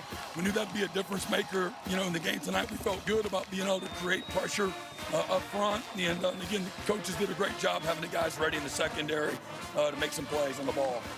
you got to give your kicker some love. A new school record, 3 kicks over 50 yards. What do you think about him? Man, he's just an absolute stud, man. He has ice in his veins. He thinks he's 6'4", 250. Every day at practice, he wants to kick a 60-yarder for the guys. And but Tate's big time, man. He's got great confidence. He's very talented, but man, he's got really cool under pressure. All right. Well, thank you, Coach. Appreciate it. Yeah, appreciate it, Boomer. Little guy standing tall. He's actually about 5'9", 180, the kicker. And here's John Mateer. Boy, it wasn't always perfect, but he showed his scrambling ability, got back to vintage John Mateer. Yeah, some design, some where he had to create, ended up 80 yards on 16 carries. And like I said, I think as they move on, they get ready for Alabama and the rest of these teams. Now that he's healthy, it's his legs and his moxie and kind of the intangibles that he brings to the table. That's what's going to lead this Oklahoma offense the rest of the year. But different guy and a different offense from the first half to the second half. Sooners, an important win. Plenty of work still to do, but let's hear from the quarterback with Holly. Well, you just looked at those rushing yards and you said, hey, I'm running the ball again. What made you decide in those moments, because it was important for your team? Yeah, I think whatever it takes to win is our motto in the quarterback room, and that's the truth. We needed this game, and we all knew it, and whatever it took is what I was going to do. It's hard to get a win on the road in the SEC, John. How important is this for you guys as you try to get some momentum? I mean, first of all, this environment is everything I've dreamed of since I was a little kid. This is unreal, but confidence is awesome, and going into the bye week after a win is real good. It can boost us into winning some more games. All right, well, thank you so much. Thank you. Yeah, Boomer. Sooner, as they say. But there's two sides to this, and for Tennessee, it's a gut punch. You know, they've lost out of Georgia, Alabama, and Oklahoma. 3 really quality teams. The teams they've beaten in the SEC are at the bottom of the standing. So this team really hasn't been able to rise up and step up in a big moment, and that's going to be perhaps the story of the season, unfortunately, for Tennessee. Yeah, big opportunity for both teams. This is what makes it great, right? With the 12-team playoff, you get a couple losses, you're still in it, you still have hope, and then you get into a game like this where you both meet head-to-head, and it's going to come down to just a few plays. I mean, think about that freshman tight end. He gets bumped, prevents him from getting his head turned around. If he gets out clean, he makes a catch as the first down. Who knows what happens, but instead, give Oklahoma all the credit. John Mateer and this offense made the plays they needed to make, and they get out of here with a win. So many moments tonight that could have been decisive. Just the first Saturday of 5 of them in November as we head down the stretch run in college football. And for our focus, the SEC, which has been a wild race already, and will get wilder. We'll see you from Lubbock, Texas. BYU against Texas Tech next Saturday. That's where game day will be as well. Bill Pinnell produced the game. Jimmy Platt directed it. We appreciate all of our crew. For Bill and Holly and Kurt, Chris is saying so long. Except for the West Coast, stay tuned for your local news of most of these ABC stations. Thank you for watching this presentation.